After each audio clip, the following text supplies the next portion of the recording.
Hey everyone, I'm Peter Stories here to guide you today. If you use this video to drift off to sleep, please tap like, hit subscribe, and drop a comment telling me where you're watching from and what time it is there. Now settle in, get cozy, and let yourself relax.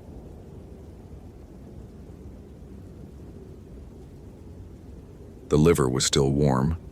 James Whitmore crouched beside the thing that used to be a white-tail buck, his latex gloves slick with blood that shouldn't exist. The deer had been dead for at least 72 hours according to the decomposition markers. Bloating, skin slippage, the telltale green discoloration spreading from the abdomen. But the organ in his hand, extracted from the surgically precise cavity in the animal's chest, radiated body heat like it had been harvested seconds ago. He'd found 6 deer in the past 2 weeks, all of them missing their livers, all of them exhibiting the same impossible contradiction. Whitmore set the organ carefully into an evidence bag, his mind already cycling through explanations. Parasitic infection maintaining cellular activity post-mortem? Some unknown bacterial process generating heat through decomposition? He was a wildlife biologist with 12 years analyzing ecosystems in the Superior National Forest, and he'd never encountered anything that violated basic thermodynamics quite this thoroughly. The Boundary Waters Canoe Area wilderness stretched around him in every direction. 160,000 acres of pristine lakes and boreal forest straddling the Canadian border. It was October 2011, and the birch trees had turned the hillsides into rivers of gold. Beautiful country. Logical country. A place where cause and effect still meant something. Until 2 weeks ago, when Nathan Drake stopped answering his radio. Drake was a seasonal ranger, 26 years old, working the remote northwest sector. Enthusiastic kid, maybe a little too eager to prove himself, but solid. His last check-in had been October 9th at 1847 hours, reporting nothing unusual from his patrol around Knife Lake. When he missed his next scheduled contact 12 hours later, Whitmore had assumed equipment failure. When Drake missed the following 4 check-ins, Whitmore had hiked the 8 miles to Knife Lake himself. He'd found Drake's ranger station intact. Coffee mug still on the desk, half full and growing mold. Map spread across the table with pencil marks indicating planned patrol routes. Sleeping bag unzipped on the cot. Motorola XPR 7000 radio sitting on the charger, fully functional. No Drake. The canoe was gone. So was Drake's pack, his Garmin GPS Map 64 and his Benchmade knife. A deliberate departure then. But why leave the radio? Whitmore had filed the missing person report immediately, and search and rescue had combed the area for 3 days. They'd found nothing. No tracks, no disturbed campsites, no emergency signals. It was as if Drake had simply paddled out onto Knife Lake and evaporated. Then the deer started appearing. First one found by a group of kayakers near Thunder Point. Then another, discovered by Whitmore himself during a follow-up search. Then 4 more in quick succession, all within a 3-mile radius of Drake's last known position. Each one missing its liver, each one displaying that inexplicable warmth. The search and rescue coordinator, a gruff ex-Marine named Morrison, had dismissed Whitmore's findings. Wildlife attacks aren't our jurisdiction. Focus on finding Drake. But Whitmore couldn't shake the connection. The deer had started appearing exactly when Drake disappeared. The pattern was too precise to be coincidental. He stood now, knees cracking, and surveyed the surrounding forest. The October sun filtered through the canopy in dusty shafts, illuminating a carpet of fallen leaves. Everything appeared normal, peaceful even, but Whitmore had learned to distrust appearances. He pulled out his field notebook and added today's coordinates: 48, 1240 N, 91.28 W, the 7th deer. The kill sites formed a rough circle approximately 2 miles in diameter, centered on a location he'd marked as Site 0, a small island in Knife Lake where he'd found something 3 days ago that still made his hands shake when he thought about it. Scratches on a white pine. Deep gouges in the bark, 8 feet off the ground. He'd measured them carefully, each groove precisely 2.3 inches wide, spaced exactly 4.7 inches apart. The depth was consistent, half an inch into the hardwood, Whatever made those marks had carved through the tree with mechanical precision. And they formed letters, Ojibwe syllabics, according to the reference materials he'd frantically researched. An indigenous writing system used by the Ojibwe people, who'd inhabited this region for thousands of years before European contact. Whitmore had photographed the symbols and emailed them to Dr. Sarah Baerstep, an anthropology professor at the University of Minnesota who specialized in Ojibwe culture. Her response had arrived yesterday. These symbols spell Baycock. It's a term from our traditional stories, a type of spirit. Where did you find these? Please call me urgently. He hadn't called. Whitmore dealt in data, not mythology. But he'd looked up the term anyway, and what he'd found had been disturbing enough that he'd printed the pages and tucked them into his field notebook. Baycock, flying skeleton, night hunter, devourer of livers, folklore, superstition, the kind of stories people told to explain natural phenomena they didn't understand. Whitmore was a scientist. He didn't believe in spirits, but he believed in evidence, and the evidence was becoming increasingly difficult to rationalize. He sealed the organ bag and packed it into his field kit alongside the others. 7 livers, 7 deer, all exhibiting the same thermal anomaly. He'd need to get them to a proper lab, run spectroscopy analysis, check for unknown chemical compounds. There had to be a rational explanation. His satellite phone buzzed. Signal was spotty this deep in the wilderness, but Morrison had insisted everyone on the search carry them. Whitmore. It's Chen, one of the SAR volunteers, a park ranger from the Southern District. We found something at Split Rock Point. You need to see this. What kind of something? A pause. Drake's canoe. You just need to see it. Whitmore checked his GPS. Split Rock Point was 4 miles northeast, accessible by a hiking trail that skirted the edge of Knife Lake. He could make it before dark if he moved fast. I'm on my way. He shouldered his pack and started walking, his boots crunching through the leaf litter. The forest seemed quieter than usual. No bird calls, no squirrel chatter. Just the whisper of wind through the birch branches and his own measured breathing. The thermal anomaly bothered him more than he wanted to admit. Heat was energy, and energy required a source. Decomposing tissue didn't generate warmth, it dissipated it. The laws of thermodynamics were absolute. Whatever was happening to these animals violated fundamental physics, unless he was measuring wrong, unless his equipment was faulty, unless he was making some obvious mistake that would seem laughable once someone pointed it out. He wanted to believe that. He wanted to believe there was a simple explanation he was overlooking. But Whitmore had built his career on meticulous observation and rigorous methodology. He didn't make careless errors, and his equipment was calibrated and tested, which left only impossible conclusions. The trail narrowed as it climbed toward Split Rock Point, winding between ancient white pines that towered overhead like cathedral pillars. Whitmore had hiked this route dozens of times, but today it felt different, oppressive. The shadows seemed darker, more substantial, the kind of darkness that pressed against your eyes even when you were staring directly at it. He reached Split Rock Point at 16:43 hours. The location was a granite outcropping that jutted into Knife Lake, offering a panoramic view of the water. 3 SAR volunteers clustered near the shoreline, their fluorescent vests garish against the muted autumn colors. Chen waved him over. She was young, mid-20s, with her black hair pulled back in a practical braid. Down here. The canoe rested upside down on the rocks, its green hull scratched but intact. Standard 17-foot Kevlar model, identical to the one assigned to Drake. Whitmore circled it slowly, noting details. No obvious damage, no blood. Registration numbers matched Drake's assigned vessel. Look underneath, Chen said. Whitmore crouched and peered into the shadowed space beneath the overturned hull. At first, he saw nothing unusual. Then Chen clicked on her flashlight and the beam illuminated the canoe's interior. Symbols, dozens of them, maybe hundreds. Scratched into the Kevlar from the inside, covering every available surface. The same Ojibwe syllabics he'd found on the tree, repeated in obsessive patterns that overlapped and intersected like a deranged meditation. Jesus, Whitmore whispered.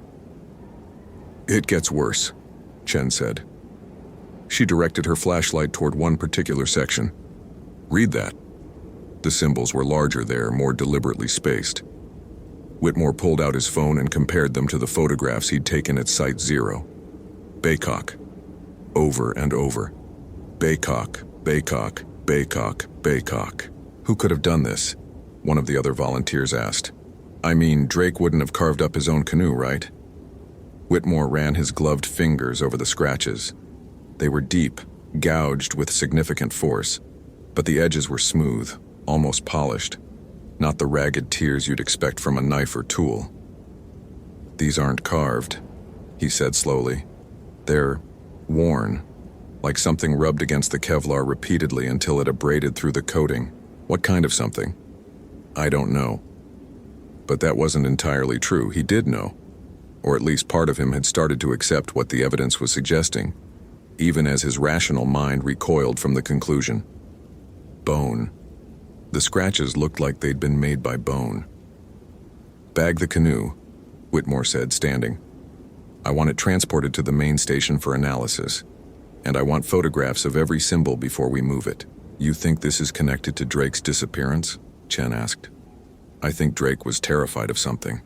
Terrified enough to spend what must have been hours scratching these symbols into his only means of transportation. Protection symbols? Another volunteer suggested. Like warding off evil?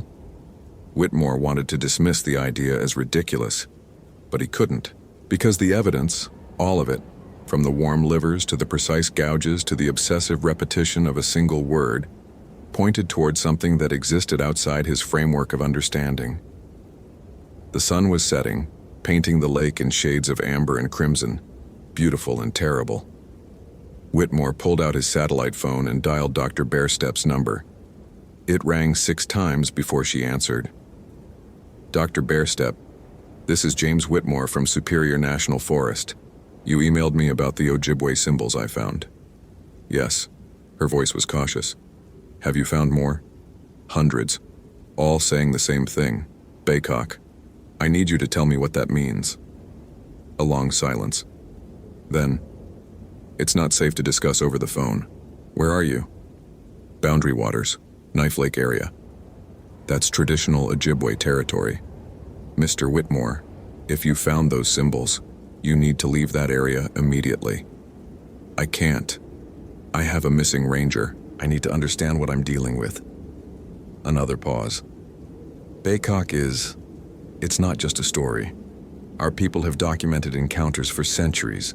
It's a type of spirit, what you might call a ghost or revenant, a warrior who died violently and couldn't move on. It hunts at night, flying through the trees. The legends say it kills with invisible arrows and devours the liver of its victims. The 7 warm organs in Whitmore's pack suddenly felt very heavy. That's impossible, he said, but the words sounded hollow even to him. I'm not asking you to believe in spirits, Mr. Whitmore. I'm asking you to respect the patterns. Every few decades, there's a spike in disappearances around Knife Lake, always in October, always preceded by animal deaths.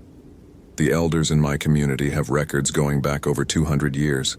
The pattern is consistent. What happened to the people who disappeared?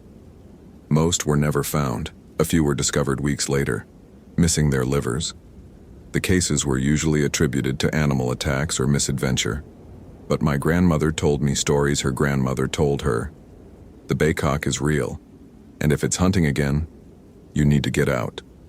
Whitmore looked at the overturned canoe, at the frantic symbols scratched by a terrified man who'd known something was coming for him. Drake had tried to protect himself, had tried to ward off whatever stalked these woods. It hadn't worked. How do you stop it? Whitmore asked. You don't. Baycock can't be killed, it's already dead. The old stories say silver can slow it down, and certain protective symbols can buy you time. But the only real safety is leaving its territory. I can't leave. Drake is still out here somewhere. Then you're making the same mistake he did. Dr. Bearstep's voice softened. I'm sorry. I wish I could tell you something different. But if the Baycock has marked you, running is your only option. How do I know if it's marked me? You'll hear it. Bone on bone, like knuckles cracking but louder. That's the sound of its approach. The call ended, leaving Whitmore staring at his phone's blank screen. Around him, the SAR volunteers were photographing the canoe, their flashlights creating dancing shadows on the rock face. The temperature was dropping rapidly, the way it did in October once the sun dipped below the horizon. Soon, it would be dark, and something in Whitmore's lizard brain, the primitive part that existed before rationality and science, was screaming at him to be somewhere else before night fell. "Pack it up," he called to the team. "We're heading back to base camp." "What about continuing the search?" Chen asked. "Not at night, we regroup in the morning." "But Drake has been missing for 2 weeks. One more night won't matter." It was a cold calculation, the kind of logical triage Whitmore excelled at. But as they hiked back through the darkening forest, he couldn't shake the feeling that he was abandoning something important, or that something was watching them retreat. The sound started as they reached the halfway point. Soft at first, a distant clicking that Whitmore initially attributed to a woodpecker or a branch rubbing against another branch in the wind.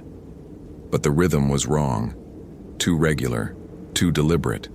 Click, click, click, click, click, click. Like knuckles cracking, the SAR team froze as one, their flashlight beams converging on the forest canopy. The clicking continued, circling them at a distance of maybe 50 yards, never getting closer, never fading away. Just that steady, horrible rhythm. "What is that?" Chen whispered. Whitmore's mouth was too dry to answer. His heart hammered against his ribs, and he felt that primal terror Dr. Bearstep had tried to warn him about. Every instinct screamed at him to run, to break formation and sprint blindly through the trees. But running would be suicide. They were miles from base camp, and the forest was dense enough that a single misstep could mean a broken ankle or worse. "Stay together," he managed. "Keep moving. Don't leave the trail." They walked in a tight cluster, their flashlights sweeping the darkness. The clicking followed, maintaining that precise 50-yard distance. Whitmore tried to catch a glimpse of whatever was making the sound, but his light never quite reached far enough. He saw shadows, or thought he did. Tall, impossibly thin shapes that flickered between the trees. The hike took 90 minutes. It felt like days. Base camp appeared like a miracle. 4 tents arranged around a central fire pit. 2 other SR volunteers waiting with hot coffee and worried expressions. The moment Whitmore's team stumbled into the circle of firelight, the clicking stopped. He collapsed onto a folding chair, his legs trembling with adrenaline dump. The other volunteers clustered around, asking questions, but Whitmore couldn't process the words. He was too busy scanning the tree line, looking for movement in the darkness beyond the fire's reach. Nothing, just shadows and silence. Chen poured him coffee. "Did you see it?" "No." "But you heard it?" "Yes. What do you think it was?" Whitmore wanted to say animal or natural phenomenon or any of the dozen rational explanations he'd spent his career constructing. But the lie wouldn't come. He'd heard the clicking. He'd felt the presence. And some fundamental part of him had recognized it for what it was. "I think Drake found something in these woods," Whitmore said quietly. "Something that shouldn't exist. And I think it killed him." "You mean like a bear? A wolf?" "No. Something else." Chen sat down across from him, her face illuminated by the firelight. "You're talking about the symbols, the protection markings. You think Drake believed in, what, ghosts?" "I think Drake encountered something that made a believer out of him." "And what about you? Do you believe?" Whitmore looked at his coffee, at his reflection wavering on the dark surface. He'd spent his entire career building a worldview based on observation, hypothesis, and testing. The scientific method had never failed him. It was the lens through which he understood reality. But what happened when reality itself became unscientific? "I believe in evidence," he said finally. "And the evidence says something is hunting in these woods, something that kills deer and removes their livers with surgical precision, something that followed us through the forest making sounds no known animal produces. Whether that's a spirit or some undiscovered species doesn't change the fact that it's dangerous. So what do? We find Drake, or what's left of him, and then we get the hell out of the boundary waters before whatever took him decides to take us too. The night passed slowly. Whitmore tried to sleep but managed only fitful dozing, startling awake at every sound. The clicking never returned, but he heard other noises, rustling in the underbrush, the snap of branches, and once, something that might have been breathing right outside his tent. Dawn arrived gray and cold, with mist rising from the lake in ghostly sheets.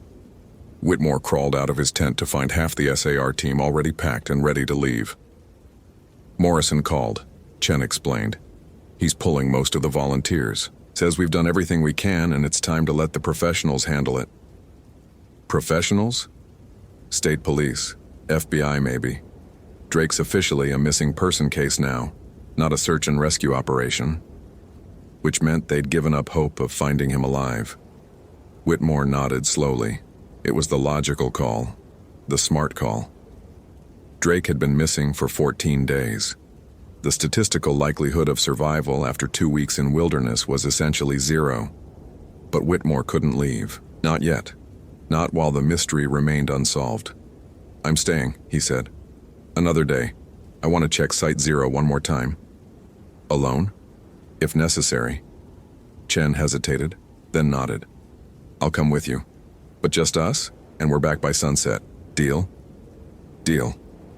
They set out at 800 hours, paddling across Knife Lake in a borrowed canoe. The water was black and still, reflecting the overcast sky like dark glass. Whitmore's arms burned from the unfamiliar exercise. He was used to hiking, not paddling. But the physical exertion helped quiet his anxious thoughts. Site Zero occupied a small island roughly a quarter-mile from the western shore. White pines covered most of the land, their roots forming a tangled maze near the waterline. Whitmore and Chen beached their canoe and climbed the slippery rocks, using exposed roots as handholds. The symbols were exactly where Whitmore had left them, carved into the largest pine.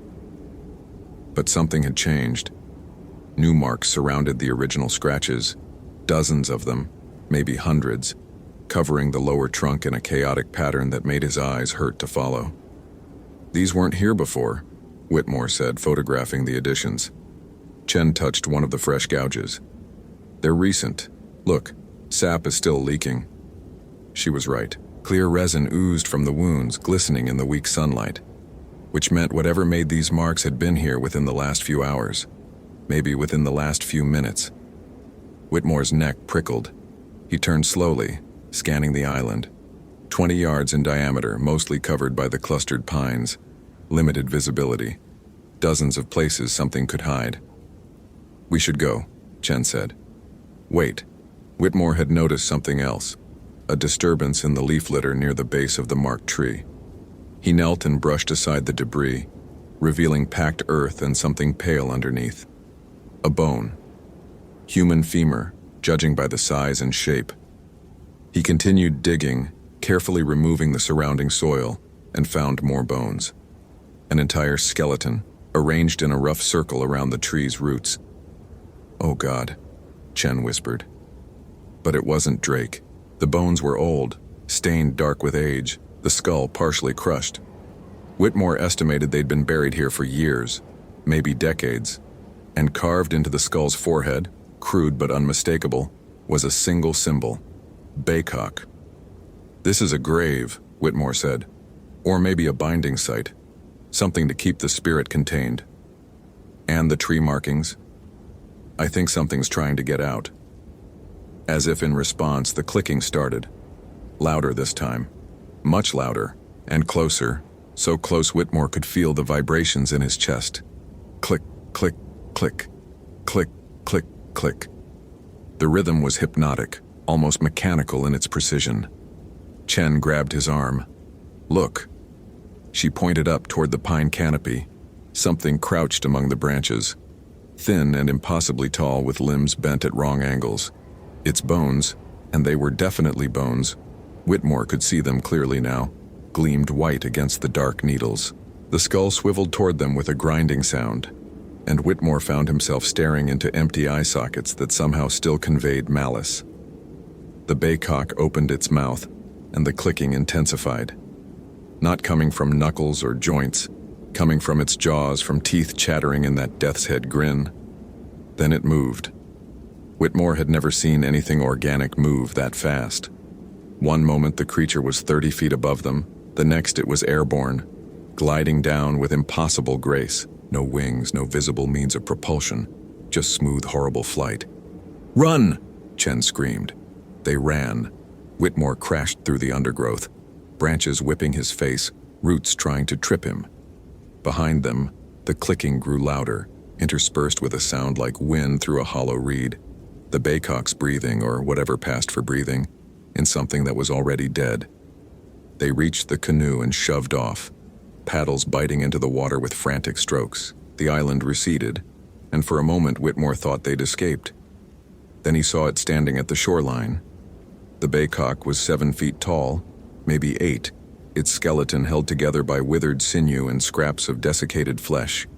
In one bony hand it held something that looked like a bow, made of pale wood or bone, Whitmore couldn't tell, strung with what might have been human hair. It raised the bow. "Down!" Whitmore shouted, throwing himself flat in the canoe. He didn't see the arrow, didn't hear it fly, but he felt the impact as something punched through the canoe's hull 6 inches from his head, and then the icy burn as lake water began flooding into the vessel. "We're taking on water!" Chen was already bailing with her hands, but it was useless. They were too far from shore, and the canoe was sinking fast. Whitmore made a split-second decision. Swim. Make for the eastern shore. Stay underwater as long as you can. They went over the side together, the shock of cold water driving the air from Whitmore's lungs. He kicked hard, propelling himself down and forward, his eyes squeezed shut against the murky depths. His pack dragged at him, heavy with equipment and those 7 preserved organs, but he couldn't let it go. The evidence was too important. His lungs began to burn.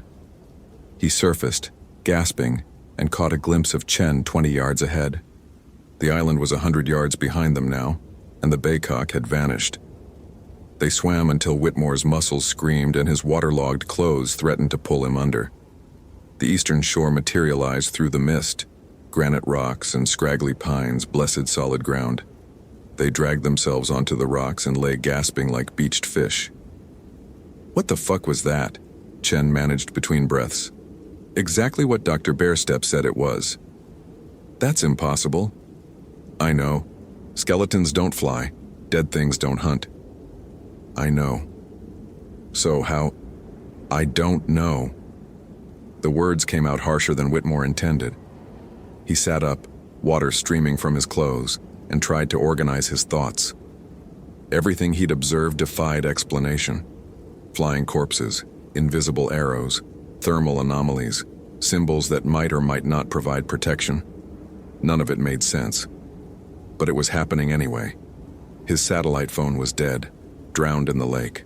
His GPS had suffered the same fate. They were miles from base camp with no way to call for help, and something that shouldn't exist was hunting them. "We need to move," Whitmore said. "Put distance between us and that island. Get back to base camp and warn the others." "Warn them about what? That a ghost is killing people? They'll think we've lost our minds." "Then we show them the evidence. The canoe symbols, the photographs, the..." He stopped. His pack. Where was his pack? Gone. Lost somewhere in the lake, along with the 7 organs and all his documentation. "Fuck," Whitmore said quietly. They had nothing. No evidence, no equipment, no credibility. Just a story that would sound insane to anyone who hadn't witnessed it firsthand. Chen pulled out her own phone, waterproof case, thankfully, and checked the GPS function. "We're about 6 miles from base camp, 3 hours of hiking if we move fast." "Then let's move."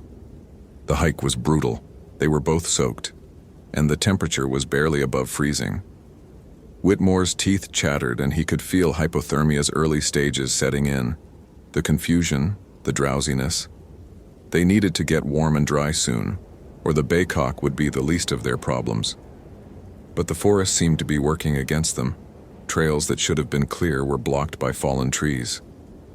Landmarks Whitmore had memorized appeared in the wrong locations.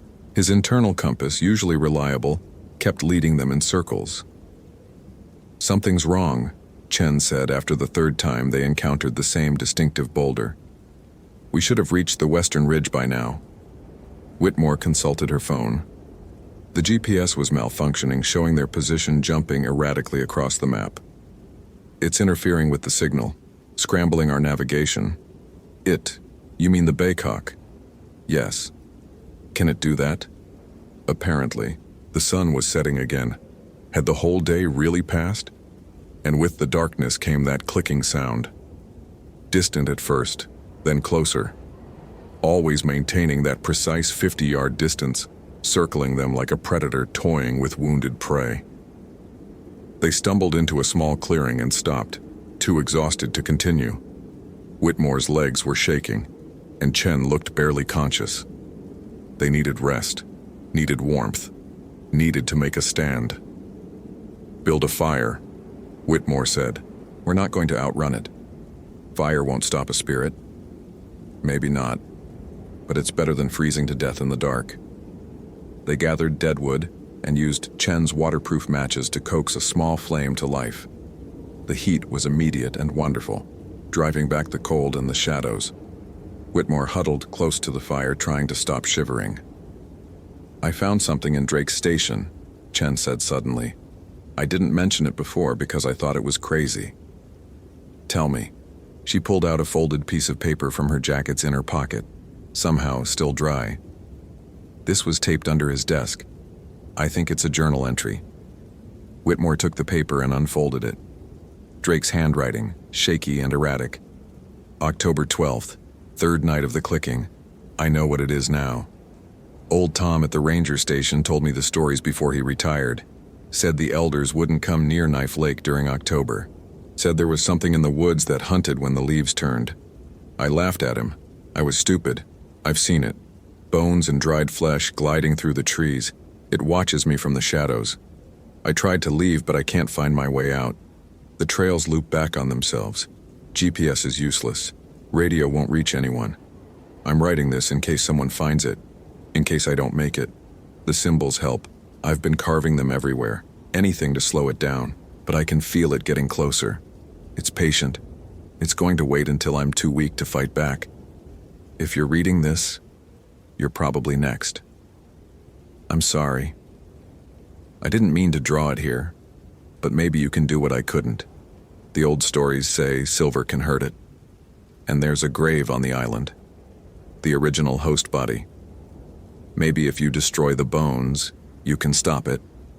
Or maybe you'll just die like me. Good luck. Nathan Drake. Whitmore read the note twice, his hands trembling. The grave, the skeleton we found, that's what's anchoring it to this place. You think destroying the bones would work? I think it's our only option. It's getting dark. We'd have to go back to the island at night. I know. That's suicide. Probably. Chen laughed, a brittle, slightly hysterical sound. You scientists are supposed to be the rational ones. This is insane. Yes. But you're going to do it anyway. Yes. She was quiet for a long moment, staring into the fire. Then, okay, I'm coming with you. You don't have to. Shut up, Whitmore. If we're going to die doing something incredibly stupid, we're dying together.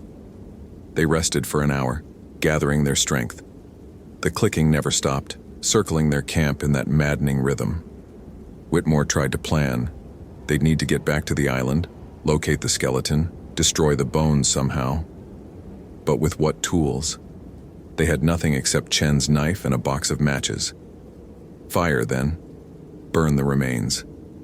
Hope that would be enough. They set out at 2100 hours, using the firelight as a beacon to maintain their bearings.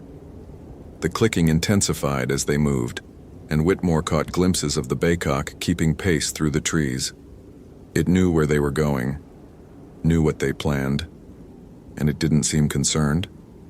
The lake appeared through the darkness, its surface rippling with wind. No canoe this time. They'd have to swim. The water would be even colder at night, cold enough to induce cardiac arrest in minutes. But there was no alternative. "On three," Whitmore said. They plunged into the lake together, and the cold hit like a physical blow. Whitmore's heart stuttered, his muscles locking up, but he forced himself to keep swimming. The island was only a few hundred yards away. They could make it. Had to make it. His arms felt like lead. His legs had stopped responding properly. The shore seemed to be getting farther away instead of closer, and a distant part of his mind recognized the symptoms of severe hypothermia. Then Chen grabbed his collar and pulled, dragging him through the water with the last of her strength. His feet touched rock and they crawled onto the island's shore, barely conscious. The clicking was everywhere now, above them, around them, reverberating through the trees. The baycock was here, watching from the shadows. Whitmore dragged himself to the marked pine. The skeleton was where they'd left it, bones gleaming pale in the moonlight. He pulled out Chen's matches with numb fingers. The box was soaked. The matches wouldn't light. "No," he whispered. "No, no, no." Chen grabbed a piece of deadwood and tried to create friction, Boy Scout style. It was futile. Their hands were too cold, too unsteady. The clicking stopped. Whitmore looked up and saw the baycock standing 10 feet away, fully visible for the first time. Its skeleton was massive, easily 8 feet tall, with disproportionately long arms and fingers that ended in yellowed talons.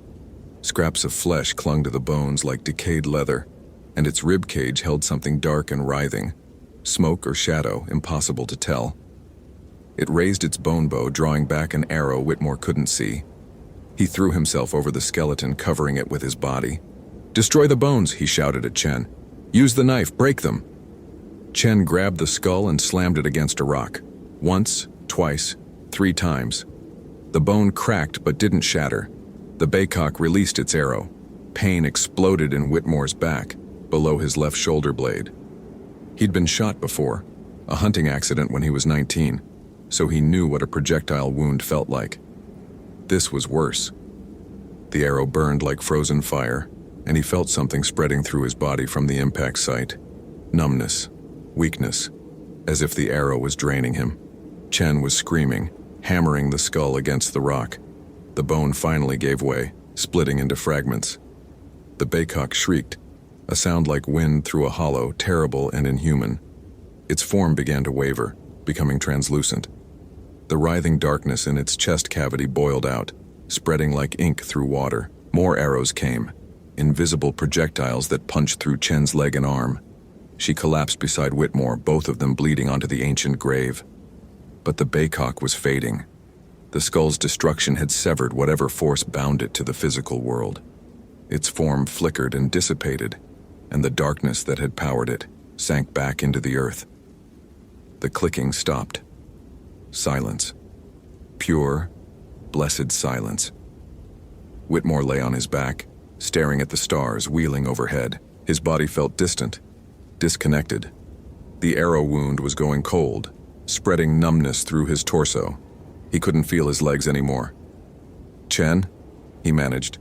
"Still here." Her voice was weak. "We did it?" "I think so." "Good. That's good." Consciousness came and went in waves. At some point he heard voices, real voices, human voices. Flashlights swept across the island, and hands lifted him carefully. Someone was calling for a medevac. He woke up 3 days later in a hospital in Duluth. The doctor said he'd been incredibly lucky. The mysterious puncture wound in his back had missed all his vital organs by centimeters. Chen was in the next room, recovering from similar injuries. They'd been found on the island by a SAR team that had launched when they failed to return to base camp. Morrison visited on the 4th day, looking haggard. "We found Drake," he said quietly, "or what was left of him. He was buried on the island, near where we found you, missing his liver, like the deer." Whitmore nodded slowly. "The baycock took him." "The what?" "Nothing. How's Chen?" "She'll live. You both will. You're very lucky." We destroyed the bones, the original host. That's what was anchoring it. Morrison frowned. Whitmore, I don't know what you and Chen experienced out there. Hypothermia causes hallucinations, and you were both severely hypothermic when we found you. But there are no such things as, I know what I saw. The psychological trauma from Drake's death is irrelevant. Whitmore cut him off. Check the bones from that grave. Run carbon dating. I guarantee they're at least 200 years old, and I guarantee the cause of death was violent. That skeleton was a warrior, and something kept it from resting. Morrison left without agreeing to run the tests. But Whitmore saw the doubt in his eyes, the uncertainty. He'd read the reports, seen the photographs of the canoe symbols, heard the clicking sounds on the recorded radio chatter from that night. He knew something was wrong, even if he couldn't accept what. Dr. Bearstep came to visit on Whitmore's 6th day in the hospital. She sat beside his bed, her weathered face grave. My grandmother would have said you did a sacred thing, she told him, putting that warrior's spirit to rest. It's been hunting for a very long time. How long? The stories go back to the 1700s, maybe longer. There was a battle between Ojibwe warriors and Dakota raiders on that island. Many died. One of the dead, they say he was betrayed by his own people, killed by friendly fire, refused to accept his death. He became Baycock, trapped between worlds, angry and hungry. Why did he kill Drake? Proximity. Bad luck. October is when the barrier between worlds is thinnest. The Baycock hunts when it can, takes what it needs to maintain its existence. Livers contain life force, spiritual energy. It fed on animals mostly, but sometimes it took humans. Yes. Whitmore was silent, processing. I destroyed the skeleton. Will it come back? No. You broke the anchor. The spirit is free now. Whether that means final death or moving on to whatever comes next, I can't say. But it won't hunt these woods anymore. She stood to leave, then paused. Will you tell people what happened? Would they believe me? No, probably not. Then what's the point? She smiled sadly. The point is that you know. You've seen beyond the veil, Mr. Whitmore. You've witnessed something most people never will. That knowledge changes you, makes it impossible to see the world the same way again. She was right. Whitmore was discharged 2 weeks later with a clean bill of health, physically at least. Mentally, he was different, changed. The scientific frameworks that had defined his worldview his entire life felt inadequate now, too narrow to encompass what he'd experienced. He returned to work at Superior National Forest but requested a transfer away from the Boundary Waters. His superiors granted it without question. Everyone agreed he needed distance from the trauma of losing Drake. But sometimes on October nights when the wind blew through the trees, Whitmore would hear clicking sounds in the distance. Probably just branches. Probably just his imagination. Probably. He never went back to Knife Lake, never tried to verify what happened. The Baycock was gone, Drake was found, and Whitmore had survived. That was enough. It had to be enough. Because the alternative, accepting that the world contained horrors beyond comprehension, that science couldn't explain everything, that death wasn't always final, was too much to bear. So he filed his reports, kept his theories to himself, and tried to forget the feeling of invisible arrows piercing his flesh, tried to forget the sight of bone gliding through darkness, tried to forget the clicking. But on quiet nights when sleep wouldn't come, James Whitmore found himself thinking about Dr. Bearstep's words, about veils and barriers and the spaces between worlds, about what else might be waiting in the shadows, patient and hungry, and he wondered if surviving the Baycock had been mercy or curse. The dreams suggested the latter. Every night he returned to that island, to the gravesite, to the moment the skull shattered. And every night the Baycock turned toward him with those empty eye sockets and opened its mouth to click out a message he almost understood. Almost, but not quite. And perhaps that was the most terrifying part of all, not the horror he'd faced, but the certainty that there were deeper horrors still waiting. Things his rational mind couldn't process. things that existed in the margins between belief and evidence, things that hunted. Chen transferred to a different district without saying goodbye. Morrison retired early. The boundary waters remained beautiful and deadly, and tourists continued to hike its trails, unaware of what watched from the shadows. Life went on, and James Whitmore, man of science and reason, carried the weight of impossible knowledge wherever he went, a weight measured not in facts or data, but in the sound of bones clicking in the darkness, forever clicking, forever waiting, forever hungry. Hope you felt genuine terror. If you appreciate authentic horror rooted in real folklore, consider following for more stories. Which moment scared you most? Share your theory about what happened.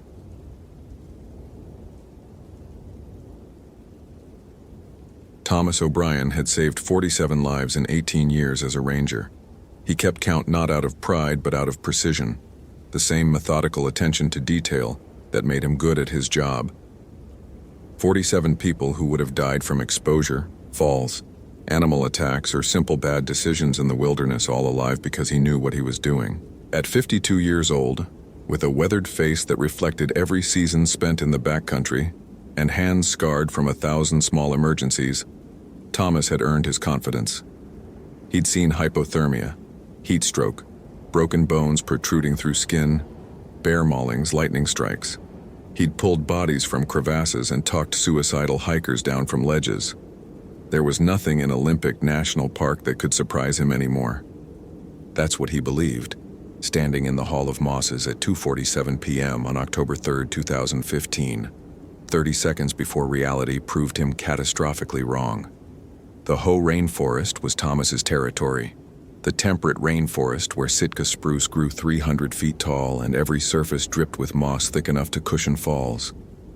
October brought rain, not the occasional shower but constant precipitation that turned the forest into a living, breathing organism of moisture and decay. The air itself felt liquid, heavy with water and the smell of rot, though not unpleasant rot. Rich rot. Fertile rot. The kind of decomposition that fed new growth in an endless cycle that had been running since the last ice age. Tyler Dawson had been missing for 36 hours.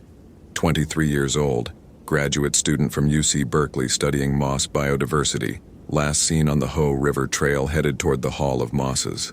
His tent at the Hoh campground was still there, belongings undisturbed, but Tyler himself had vanished. Standard search protocol, hasty search of probable areas first, then expanding grid if necessary. Thomas had found Tyler's field notebook 2 hours ago, lying open on the trail at mile marker 1.3. Pages soaked through but ink still legible. The entries were normal at first. Scientific observations about Isothecium, Myoceroides growth patterns, pH measurements of tree bark, humidity readings. Then the handwriting changed, became frantic. Something followed me from the falls, can't see it but can feel it. Pressure behind my eyes like being underwater. The moss is growing wrong. Patterns that shouldn't be possible. Geometric, intentional. Found a clearing that isn't on any map. Stone markers arranged in a circle. 7 markers, each carved with symbols. Japanese symbols? Need to research. Temperature dropped 15 degrees in the clearing even though it's 70°F everywhere else. Camera won't work inside the circle. Batteries drain instantly, something is very wrong. Going back to document. If I don't return? The entry ended mid-sentence.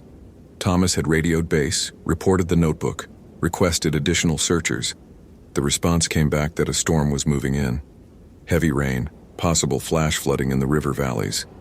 He had maybe 4 hours before conditions became too dangerous for effective search operations. 4 hours to find Tyler Dawson, dead or alive, before the forest became impassable. He'd been following boot prints in the soft mud, size 10 Merrill Moabs matching Tyler's gear list when he saw it. Not Tyler. Not anything that should exist in objective reality. Thomas stopped walking, stopped breathing, stopped thinking for a moment as his brain tried to process what his eyes insisted was there. A woman stood 30 feet ahead on the trail, perfectly motionless, wearing a white kimono that should have been soaked through in the constant drizzle but somehow remained pristine. Her hair was black, long enough to reach the ground, hanging in front of her face like a curtain. She wasn't translucent or glowing or any of the Hollywood ghost cliches. She was solid, physical, real. Except she cast no shadow despite the diffuse forest light. And the moss beneath her feet wasn't compressed, wasn't disturbed, as if she weighed nothing at all. Thomas's hand moved automatically to his radio, then stopped. What would he report? That he was seeing things? He'd done wilderness psych evaluations on enough disoriented hikers to know the symptoms of exhaustion-induced hallucination. But he wasn't exhausted. He'd slept well, eaten breakfast, was properly hydrated. This wasn't hallucination, this was something else. The woman's head tilted slowly to one side, motion too smooth, too continuous, like a recording played at the wrong speed. Thomas heard a sound, wet, gurgling, the noise of someone trying to breathe through a crushed throat. The woman's hands emerged from the kimono sleeves, pale and swollen, fingernails black and too long, and she raised them slowly toward her face, pushing the hair aside. Thomas had seen corpses before. Drowning victims, their faces bloated and discolored. This was worse.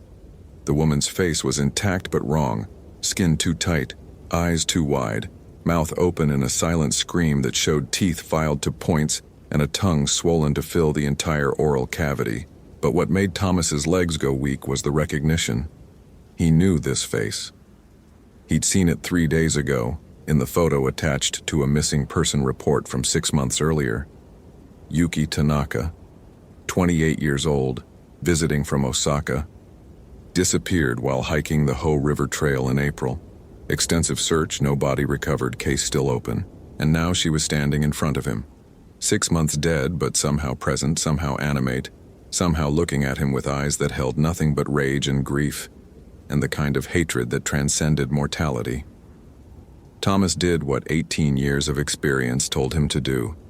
He spoke calmly, professionally, the voice he used with panicking hikers. "Ma'am, I'm Ranger Thomas O'Brien with the National Park Service. Are you injured? Do you need assistance?" Yuki Tanaka's mouth opened wider. The gurgling sound intensified, resolved into words in a language Thomas didn't speak. Japanese, he assumed. But the meaning was clear in the tone. Accusation, condemnation, rage. Then she was closer. Not walking closer, just closer, as if distance had become optional, as if space itself had folded to put her 10 feet away instead of 30. Thomas stumbled backward, hand finally reaching his radio, keying the transmit button. "Base, this is O'Brien. I need immediate backup at my location. I've encountered..." The radio died. Not gradually, not with static. Just died. The LED display going dark, the device suddenly cold in his hand despite the battery being fully charged an hour ago. Yuki Tanaka reached toward him, those bloated hands extending impossibly far, fingers stretching like taffy, nails sharp enough to tear. Thomas did something he'd never done in 18 years. He ran. Not a tactical retreat, not a strategic withdrawal. Full panic flight, crashing through sword ferns and devil's club, branches whipping his face, boots slipping on moss-covered logs. He ran like prey runs from a predator, abandoning all training and professionalism and rational thought. Behind him, the gurgling laughter followed, and footsteps that made no sound but somehow felt closer with each stride. Thomas's lungs burned, legs cramping from the sudden exertion. He was 52, in good shape but not young, and the forest had never seemed so vast, so hostile, so impossible to navigate. The trail disappeared, trees closed in, the light changed, shifted to a greenish quality that made everything look underwater, drowned, dead. He burst into a clearing and stopped, chest heaving, and realized he'd found the place Tyler Dawson had described. 7 stone markers, each 4 feet tall, arranged in a perfect circle. Carved symbols covered every surface. Kanji characters Thomas couldn't read but recognized as Japanese. At the center of the circle was a cairn, and embedded in the cairn was something that made his throat close. Tyler Dawson's Nikon D750, lens cracked, display shattered, but still somehow recording. The red light was on. Thomas approached the camera slowly, every instinct screaming that he should leave, should run, should get as far from this clearing as possible, but Tyler might still be alive. 47 saves in 18 years. He couldn't stop at 47. He retrieved the camera, fingers numb from cold that shouldn't exist in October's 60-degree humidity. The display was cracked but functional. He navigated to the last video file, pressed play. The footage showed Tyler's face close to the camera, eyes wide with terror. October 2nd, 4:30 p.m. If anyone finds this, don't come to the clearing, don't look at the stones, don't read the symbols. I made a mistake. I thought they were anthropological artifacts, evidence of early Japanese immigration to the Pacific Northwest. I started translating them. That's when she came. Yuki Tanaka, the woman who disappeared in April. She's not missing. She's here. She's bound here. The stones are a prison, or a memorial, or both. The symbols tell her story. Murdered by her hiking partner, body hidden in the forest, death unacknowledged. She's an onryo, a vengeful spirit.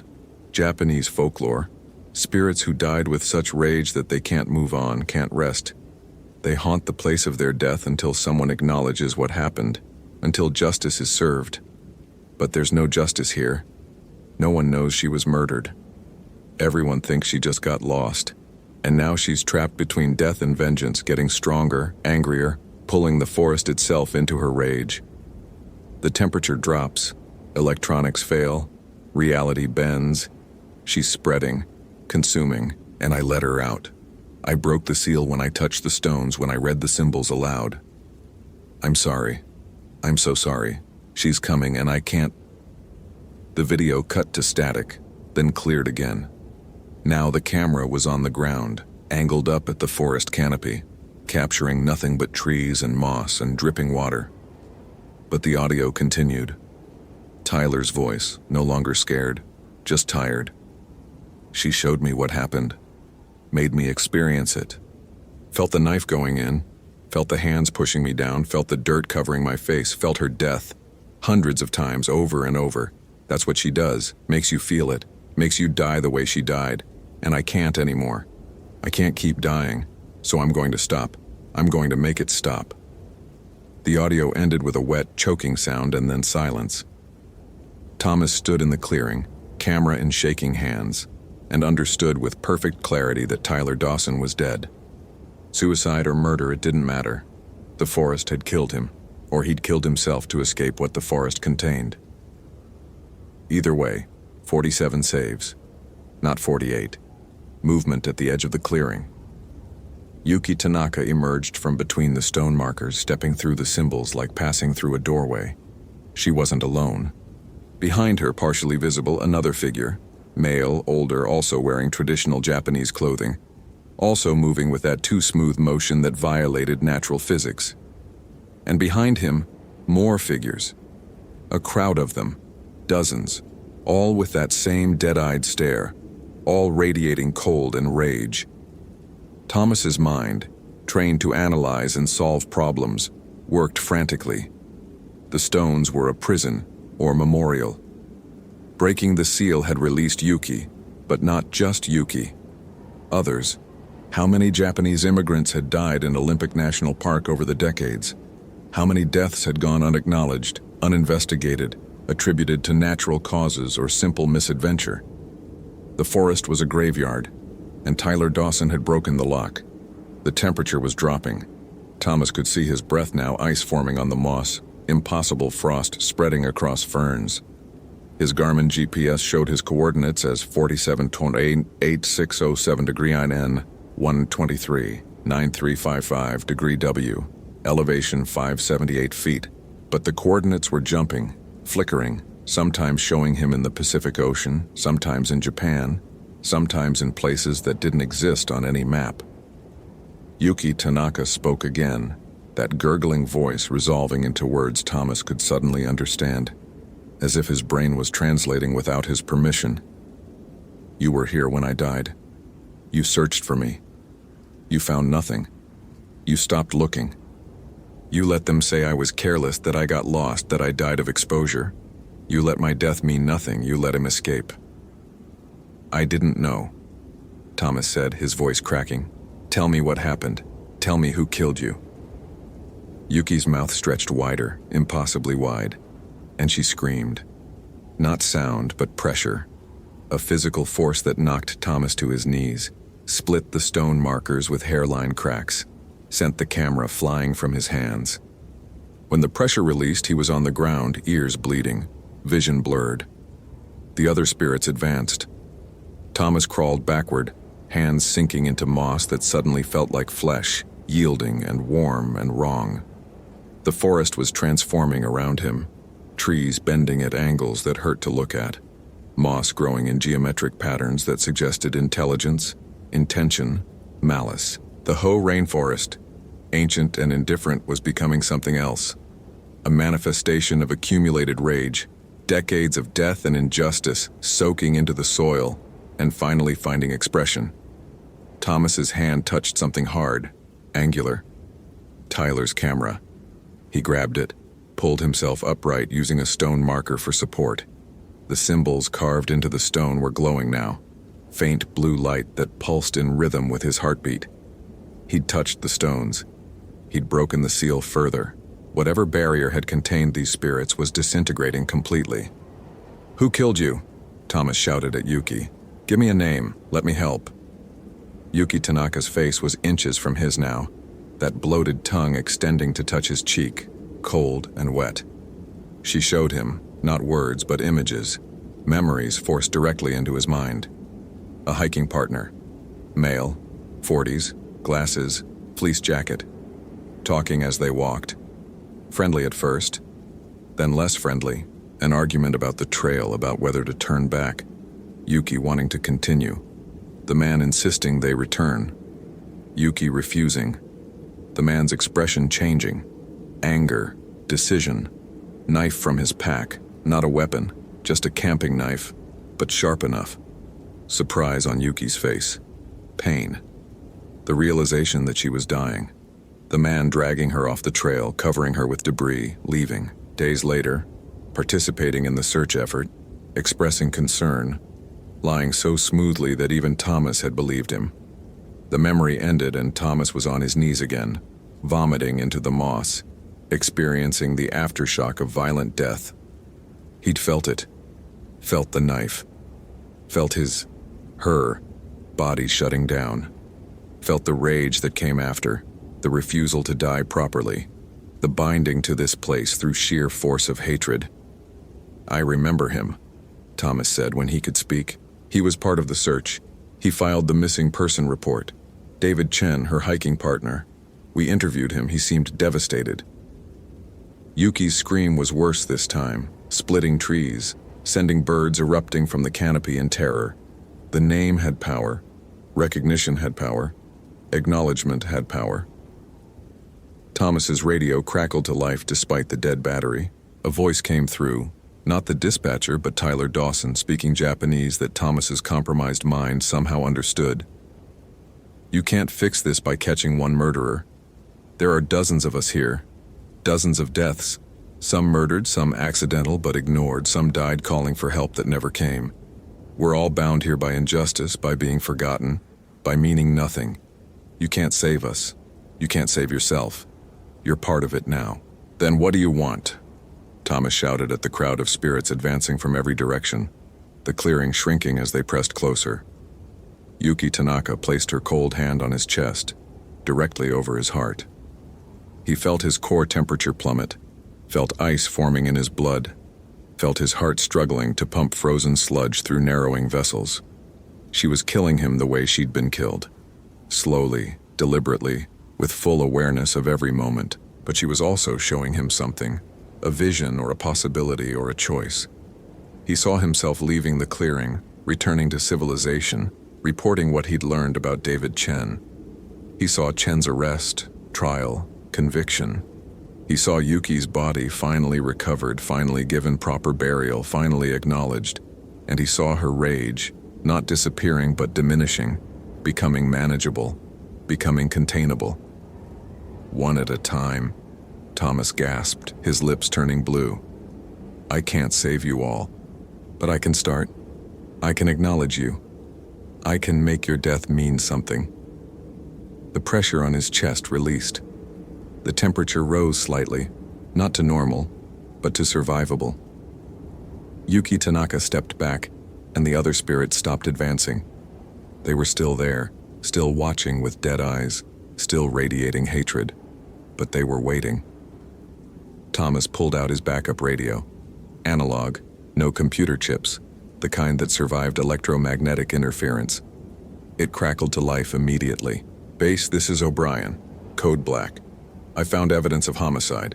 Tyler Dawson is deceased. Yuki Tanaka's case needs to be reopened as murder investigation. Suspect is David Chen, Seattle resident. I'm transmitting coordinates for body recovery, requesting immediate police and forensic response." He gave the coordinates, described what he'd learned, carefully edited to remove any mention of ghosts or spirits or impossibility. Just evidence. Just investigation. Just justice or the bureaucratic approximation of it. The dispatcher's voice was skeptical but professional. "Copy that, O'Brien. Are you saying you found human remains?" "Affirmative. And I have video evidence implicating David Chen in Yuki Tanaka's death. I'm securing the scene now." He wasn't securing anything.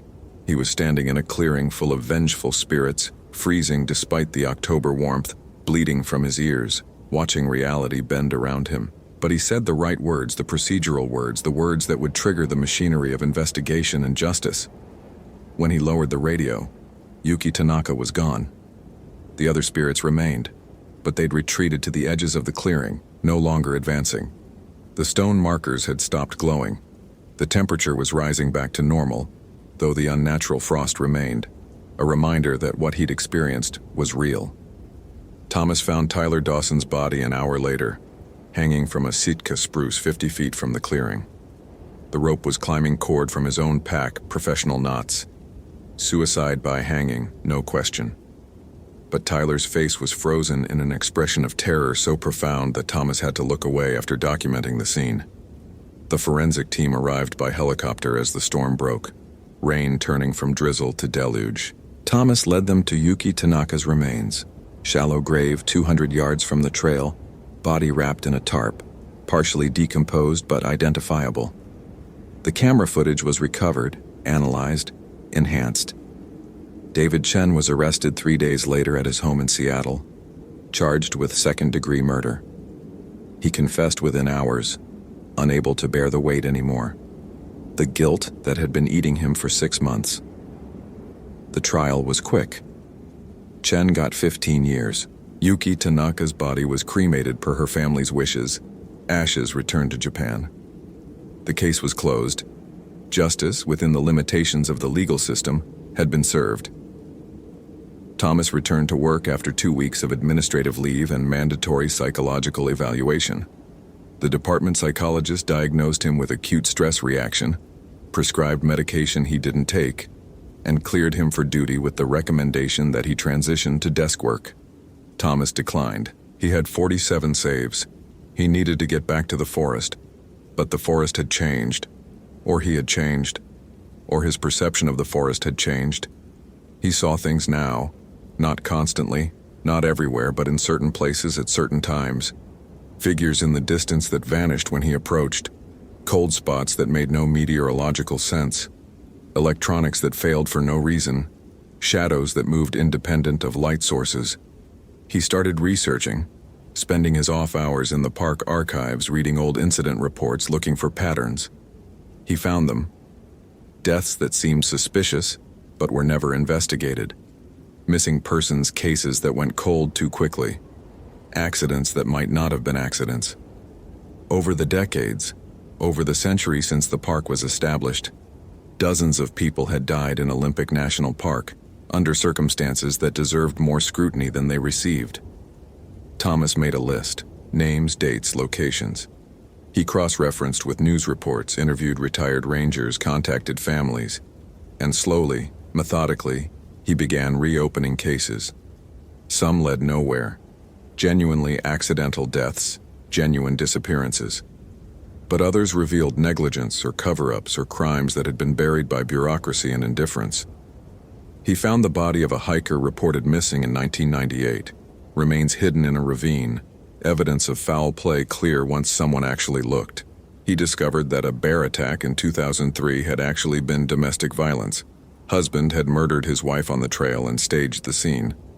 He connected 3 disappearances in the 1980s to a serial killer who'd been operating along the Pacific Crest Trail. Each case he solved, each body he recovered, each crime he brought to light. The spirits grew quieter. Not gone, but less active, less angry. The cold spots became less frequent. The electronic failures decreased. The shadows stopped moving. Thomas O'Brien was 54 years old when he finally returned to the clearing with the 7 stone markers. He'd brought a Blackfeet elder from Montana, an expert in spiritual cleansing who'd agreed to help after Thomas shared the whole story, including the impossible parts. They performed a ceremony, not traditional Japanese, but the elder said grief and rage were universal, could be addressed through any sincere tradition. They burned sage, tobacco, sweet grass. They spoke prayers in Blackfeet and English. They acknowledged each death, each name on Thomas's list, each spirit that had been bound by injustice. And they asked for release, for peace, for the kind of rest that comes when finally being seen, being heard, being remembered. The stone markers cracked and fell, symbols dissolving as if erased. The temperature normalized. The frost melted. The forest returned to being just a forest, ancient, indifferent, but no longer hostile.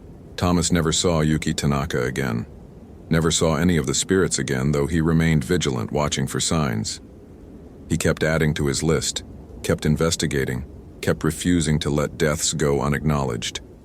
It became his mission, the work that defined his final years as a ranger. He retired at 62, after 26 years in the National Park Service, with 53 saves on his official record. Unofficially, he'd acknowledged 87 deaths, brought closure to 64 families, solved 19 cold cases. The Pacific Northwest SAR community called him a legend. The department gave him awards. But Thomas knew the truth. He'd been wrong about surprise. The forest could still surprise him, still humble him, still teach him that 18 years of experience meant nothing compared to the depths of human capacity for injustice and the persistence of rage beyond death. He'd learned that confidence was just another form of blindness, that certainty was dangerous, that the universe contained possibilities his rational mind would never fully accept. On his last day of work, Thomas hiked back to the Hall of Mosses, stood in the clearing where the 7 stones had been, and felt nothing but rain and moss and the slow decay of an ancient forest. It was peaceful, ordinary, real in the way reality was supposed to be real. He placed a small memorial plaque he'd made, engraved with Yuki Tanaka's name and dates, then Tyler Dawson's, then all 87 names on his list. It wasn't official park policy. It probably violated a dozen regulations. But Thomas O'Brien, who'd saved 47 lives and acknowledged 87 deaths, didn't particularly care about regulations anymore. He left the forest as the sun set, painting the moss-covered trees in shades of gold and amber. His knees ached, his back complained, his ears still had intermittent tinnitus from that day 6 years ago when reality had bent. But he was alive, intact, whole in the ways that mattered. Behind him, in the gathering dusk, he heard a sound. A woman's voice speaking Japanese, the words unclear but the tone unmistakable. Gratitude, acknowledgement, goodbye. Thomas didn't turn around. He just raised his hand in a small wave and kept walking. Out of the forest, back to the world where the dead stayed dead and the impossible remained safely impossible. Most of the time. Hope you felt genuine terror. If you appreciate authentic horror rooted in real folklore, consider following for more stories. Which moment scared you most? Share your theory about what happened.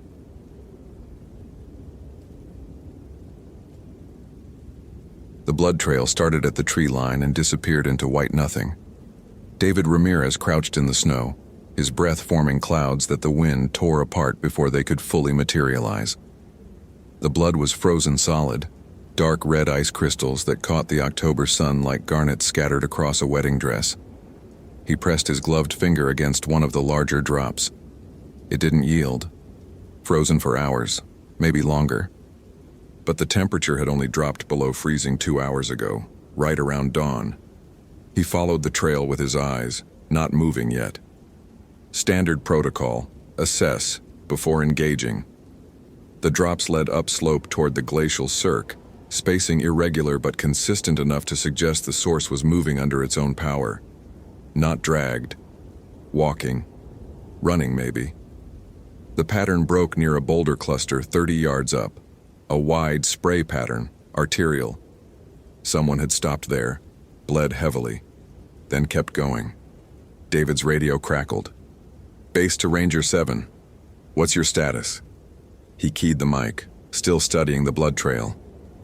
"I'm at the coordinates," Sullivan transmitted. "Found a blood trail heading northeast toward Hidden Lake Cirque. Significant volume, I'm tracking it now." "Negative, Ranger 7, wait for backup. ETA 45 minutes. David looked at his watch. 0947. Derek Sullivan had missed his check-in at 07:00. His emergency beacon had activated at 08:15, transmitting GPS coordinates for exactly 90 seconds before going dead. That was almost 2 hours ago. The protocol was clear. Wait for backup. Don't engage alone. Preserve the scene for investigation. David thought about his daughter Sophia's birthday party tomorrow. She'd be 7. His son Miguel had spent the last week making decorations with construction paper and glitter that got everywhere. David's wife Carmen had taken a double shift at the hospital to afford the cake Sophia wanted. 3 tiers with a unicorn on top. They needed his paycheck. They needed him to come home. Following protocol meant he'd come home. But Derek Sullivan had 2 kids too. Younger than David's, 3 and 5. Their photos were taped to Derek's locker at the station. "Copy base, maintaining position." David released the mic and stood up. He'd follow the blood trail just far enough to determine if Sullivan was mobile and conscious. Just far enough to know if waiting 45 minutes meant finding a colleague or finding a body. That was reasonable. That was justifiable. The trail led him up through scattered white bark pine, their branches skeletal against the cloudless sky. Glacier National Park in late October was a landscape of contradictions. Brutal beauty, the kind that killed you while you admired it. The Going to the Sun road had closed for the season 2 weeks ago. They were deep into the dangerous months now, when early winter storms could trap you above the tree line, and the cold could stop your heart before you realized you were dying. David had been a ranger here for 6 years. Before that, 12 years as an EMT in Phoenix. He'd moved the family to Montana for the slower pace, the safety, the clean air. Carmen had been skeptical. "You want to raise Phoenix kids in Montana winter?" But she'd come around. Sophia and Miguel had adapted fast, the way kids do. They loved the snow, loved the hiking, loved that their dad worked in the most beautiful place in America. He tried to remember that beauty now as he followed the blood trail higher.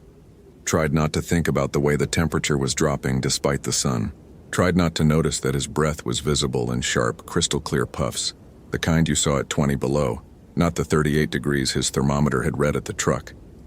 The blood pattern changed near the boulder cluster. Not just a spray, a pool. Sullivan had stopped here for a while. David knelt, examining the snow. Boot prints, size 11, Sullivan's Danners. He'd been on his knees. Dark stains that might be vomit, frozen solid, and something else. Marks in the snow like he'd been digging, clawing at the frozen ground with his bare hands. His gloves lay discarded nearby, the fingers shredded from the inside out. David picked up one glove. The fabric was stiff with frozen blood, but the damage was wrong. Not torn by rocks or branches, the fingertips had been forced outward, burst open from internal pressure, like something had tried to grow through them. His radio crackled again. "Ranger 7, backup is delayed. Helicopter had mechanical issues. Ground team is en route, but ETA is now 90 minutes. Confirm your holding position." 90 minutes. David looked upslope. The blood trail continued, fresher now, the drops not quite frozen. Sullivan was still moving, still bleeding, still alive maybe. "Ranger 7, confirm you copy." David thought about protocol. about his family, about Derek Sullivan's kids waiting at home with their mother, who didn't know yet that Daddy had missed check-in, didn't know that something had gone wrong up here in the high country where the air was too thin and the cold was too hungry. Copy base, holding position. He switched off the radio and kept climbing. David had met Derek Sullivan 8 months ago when the younger ranger transferred from Yellowstone. 29 years old, enthusiastic, maybe too eager to prove himself in the backcountry. He'd been a wilderness guide before joining the Park Service, had all the certifications, could navigate by stars and identify tracks in conditions that looked like blank white noise to most people. He'd reminded David of himself at that age, before marriage and kids had added layers of caution to every decision. They'd worked together on a rescue in July, a family of tourists who'd ignored the warnings and gotten caught in a lightning storm above Logan Pass. Derek had kept the father calm while David treated the daughter's burns, had carried the exhausted mother down 3 miles of trail in deteriorating weather without complaint. Good ranger, solid colleague. The kind of guy you wanted watching your back in an emergency. Which made it worse that Derek had been alone up here. Budget cuts meant understaffing, which meant solo patrols in areas that should require pairs. Derek had drawn the short straw this week. Routine wildlife monitoring near Hidden Lake, supposed to be a milk run. Nothing dangerous, nothing complicated. Check the trail cameras, document elk movement patterns, back to base by 16 hour. Except Derek had activated his emergency beacon at 08:15, and now David was following a blood trail that shouldn't exist into terrain that felt wrong in ways he couldn't articulate. The cold was getting worse. David's core temperature regulator, the one Carmen had insisted he carry after that close call 2 winters ago, read 26 degrees. Impossible. The forecast had called for highs in the low 40s. Even accounting for wind chill and elevation, the math didn't work. His fingers were going numb despite his glove liners. His face hurt where the skin was exposed. And underneath the physical discomfort, something else. Hunger. Not normal hunger. Not the kind that reminded you to eat a protein bar and drink water. This was deeper, more urgent. A hollowness in his gut that felt like it was expanding, consuming him from the inside out. David stopped, forcing himself to breathe slowly. Hypothermia could mess with your head, make you irrational. But he wasn't hypothermic. He'd been trained to recognize the symptoms. This was something else. The blood trail led over a ridgeline and down into a narrow valley that shouldn't be there. David had hiked this area dozens of times.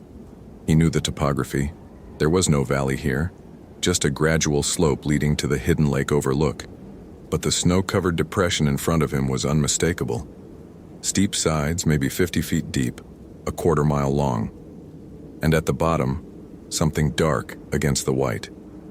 Derek Sullivan's orange emergency bivy sack. David scrambled down the slope, using his ice axe for purchase. The hunger was worse now, a gnawing ache that made his hands shake. He tried to focus on the task, on reaching Derek, on getting them both down to safety before the weather turned. But his mind kept wandering to strange places. Memories of meals, not recent ones, but childhood dinners at his abuela's house in Tucson, the smell of carne asada, the taste of her homemade tortillas, the way she'd pile his plate high and insist he eat more. Always more. Never enough. The bivy sack was empty, no blood inside, no signs of struggle. Derek's pack lay nearby, contents scattered in the snow. David inventoried quickly. Water bottles frozen solid, food wrappers torn open and licked clean, first aid kit with bandages pulled out and discarded unused. The Garmin GPS was there, screen shattered, and Derek's satellite phone cracked in half like someone had bitten through it. Teeth marks. Definitely teeth marks. Human-sized, but the spacing was wrong, the canines too long. David's radio wouldn't work in the valley. Too much terrain interference. He was on his own. He should turn back now, mark the location, wait for backup with proper equipment and manpower. That was protocol.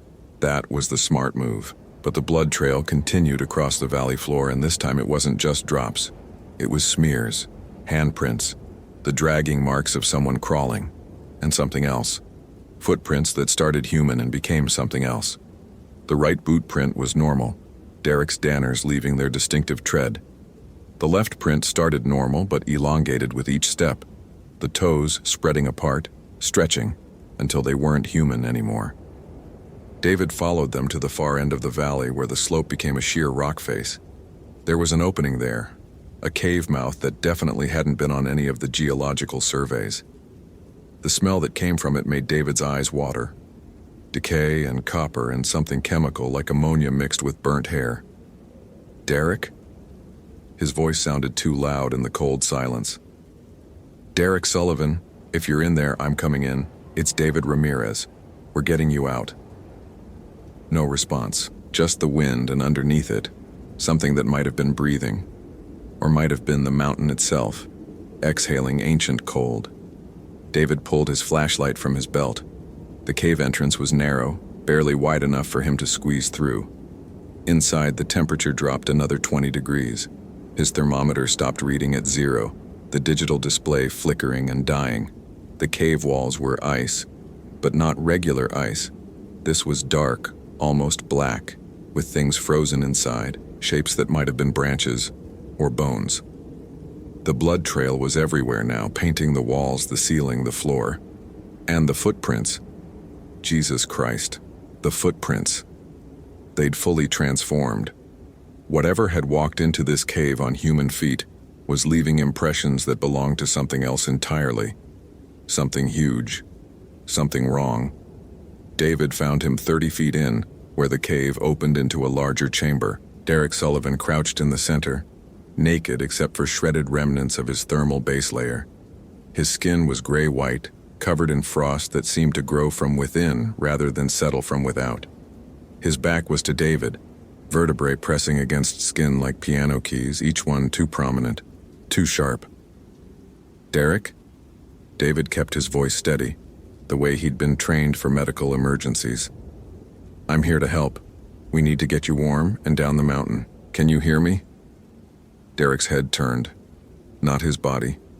Just his head, rotating on his neck like an owl, 90 degrees, 120, 150, until he was looking directly at David despite facing away. His eyes were yellow. Not jaundiced yellow, not diseased yellow. Pure yellow like sulfur. Like flames. Like nothing human. David. Derek's voice was layered, his words overlapping with something else speaking underneath. Something that used his mouth, but wasn't him. You shouldn't have come. You need to leave now before it gets worse. I'm not leaving without you. Whatever's happening, we can... It's too late for me. Derek's body began to turn now, joints cracking with sounds like ice breaking. I violated the taboo. I didn't mean to, I didn't know. But intent doesn't matter. The hunger doesn't care about intent. David took a step back. His hand moved to the radio on his belt, remembered it wouldn't work. Derek, you're not making sense. You're hypothermic, confused. Let me help you. 3 days ago. Derek's body was fully turned now, and David could see what had happened to him. His torso had elongated, ribs spreading apart, skin stretching between them like canvas over a frame. His fingers had grown into claws, the nails black and sharp. His teeth had pushed forward through his gums, too many of them, too long. I found a hiker, dead, week old, maybe more. I should have reported it, should have called it in, but I was hungry, so hungry. I ate one of the protein bars from his pack, just one. Didn't think about where his mouth had been. Didn't think about what I was taking into myself. The hunger in David's stomach intensified. He understood now what it meant, why it felt so wrong. It wasn't his hunger. It was something else. Something that lived in the cold and fed on violation and waited for people to cross lines they didn't even know existed. The Wendigo. The word came from somewhere deep in David's memory, from a seminar on indigenous cultural sites, a Blackfeet elder talking about the old stories, the warnings that white rangers dismissed as superstition. Jesus Christ, Derek, you're talking about a Wendigo. Derek laughed, and the sound was wrong. Too many voices laughing at different pitches. Not talking about, becoming. It's been 3 days, David. 3 days of the hunger growing, the cold spreading, my body changing. I tried to fight it, tried to starve it out, but it just made it worse, made me need. He took a step toward David. His movements were fluid now, predatory. All the human awkwardness burned away. You need to run. You need to run right now, because if you stay, I will eat you. Not because I hate you, not because I want to, because I'm so hungry, David, so impossibly hungry. And you smell like meat and warmth and life, and I need it. I need it so badly. David pulled his bear spray from his belt. Useless against what Derek was becoming, but it was something. Fight it, Derek. You're still in there. You can still... No. Derek's yellow eyes were leaking something dark, tears that froze on his gray cheeks. I can't. The hunger is all there is now. It's all I am. The thing I was. The person who had kids and a wife and a life. He's gone. Being eaten from the inside, and when there's nothing left of him, when the transformation is complete, I'll hunt, I'll kill. I'll spread the hunger to everyone I touch. That's what Wendigos do. That's what I am now. He lunged, not at David, but past him, toward the cave entrance. David spun, watching in horror as Derek's transformed body moved with impossible speed, all his mass concentrated into lethal efficiency. He cleared the opening in a single bound and disappeared into the white landscape beyond. David stood frozen, his heart hammering against his ribs. Every instinct screamed at him to call for backup, to evacuate the area, to warn everyone that something was loose in the park that shouldn't exist. But his radio was dead. His satellite phone was back at the truck, and Derek, or what Derek was becoming, was headed downslope, toward lower elevations, toward the seasonal cabins on the lake, toward people, toward David's family, who lived in park housing 20 miles away, toward Sophia, who'd be coming home from school in a few hours, toward Miguel, who liked to play in the woods behind their house, toward Carmen, who took the late shift and walked home alone through the dark. David ran. The valley exit that Derek had used wasn't the way David had come in. It led east toward a different drainage, a series of frozen waterfalls and ice-slicked slopes that would be treacherous even for someone who wasn't being pursued by a monster wearing his colleague's skin. David slipped twice, nearly lost his ice axe once, and scraped his hands raw, catching himself from falls that would have meant broken bones or worse. The hunger was constant now, a presence that had moved from his stomach into his chest, his throat, his head. It whispered in a language he almost understood, showing him images of meat, of blood, of teeth closing on yielding flesh. He tried to force it away, tried to focus on Carmen and the kids, on getting home, on survival, but the hunger was patient. It knew what hypothermia did to judgment. It knew what fear did to resolve. He found Derek's trail again near the frozen waterfall. More blood, but also something else. Pieces of fabric that had been Derek's clothing, but torn now, arranged in patterns that might have been words in a language David didn't recognize. And beyond them, carved into the ice, symbols that hurt to look at directly. Angular, wrong, making David's eyes water and his head throb. The wind picked up, carrying with it sounds that could have been voices, whispering in Ojibwe and Cree, in languages older than the mountains. David didn't speak those languages, but he understood the message anyway. Turn back. This is not your hunt. This is not your death to choose, but it was his family, his life, his responsibility. He kept going. The trail led down through tree line into old-growth forest, massive Douglas firs and alpine larch that had been here before white people discovered this land, before it became a park, before it had any name but the ones given by people who actually understood what lived in these mountains. The light was strange here, filtered through needles and filtered again through something else, some quality of the air that made everything look slightly out of focus. David found the first body near a lightning-struck tree. A mule deer, gutted and partially eaten. Fresh kill, still steaming in the cold. But the way it had been opened was wrong. No predator did this. No bear or wolf or cougar. The rib cage had been torn apart from the inside out, like something had wanted to crawl into the warm cavity and live there. The hunger surged. David's mouth flooded with saliva, He took 3 steps toward the carcass before he caught himself, before he realized what he was doing. He stood there shaking, tasting copper on his tongue, fighting an urge so powerful it felt like gravity. He forced himself to turn away, to keep moving, to remember why he was here. The second body was a mile farther down. Another deer. This one was worse. Derek had been experimenting, trying different things. The organs were arranged outside the body in patterns, in shapes, like he was trying to read augury from entrails the way ancient Romans had, trying to understand what he was becoming through the meat he'd consumed. David's radio crackled to life. Signal was back. The voice was broken, fragmented but audible. Gear 7, your location. Backup is... He keyed the mic with shaking hands. Base, this is Ranger 7.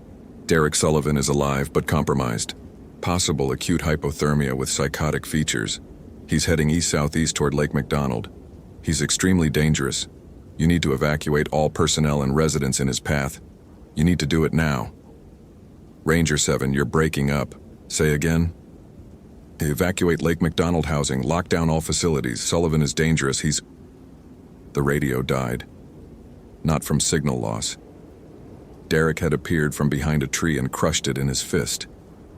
He was fully transformed now, 8 feet tall, maybe 9, body elongated and skeletal, covered in frost that grew like fur.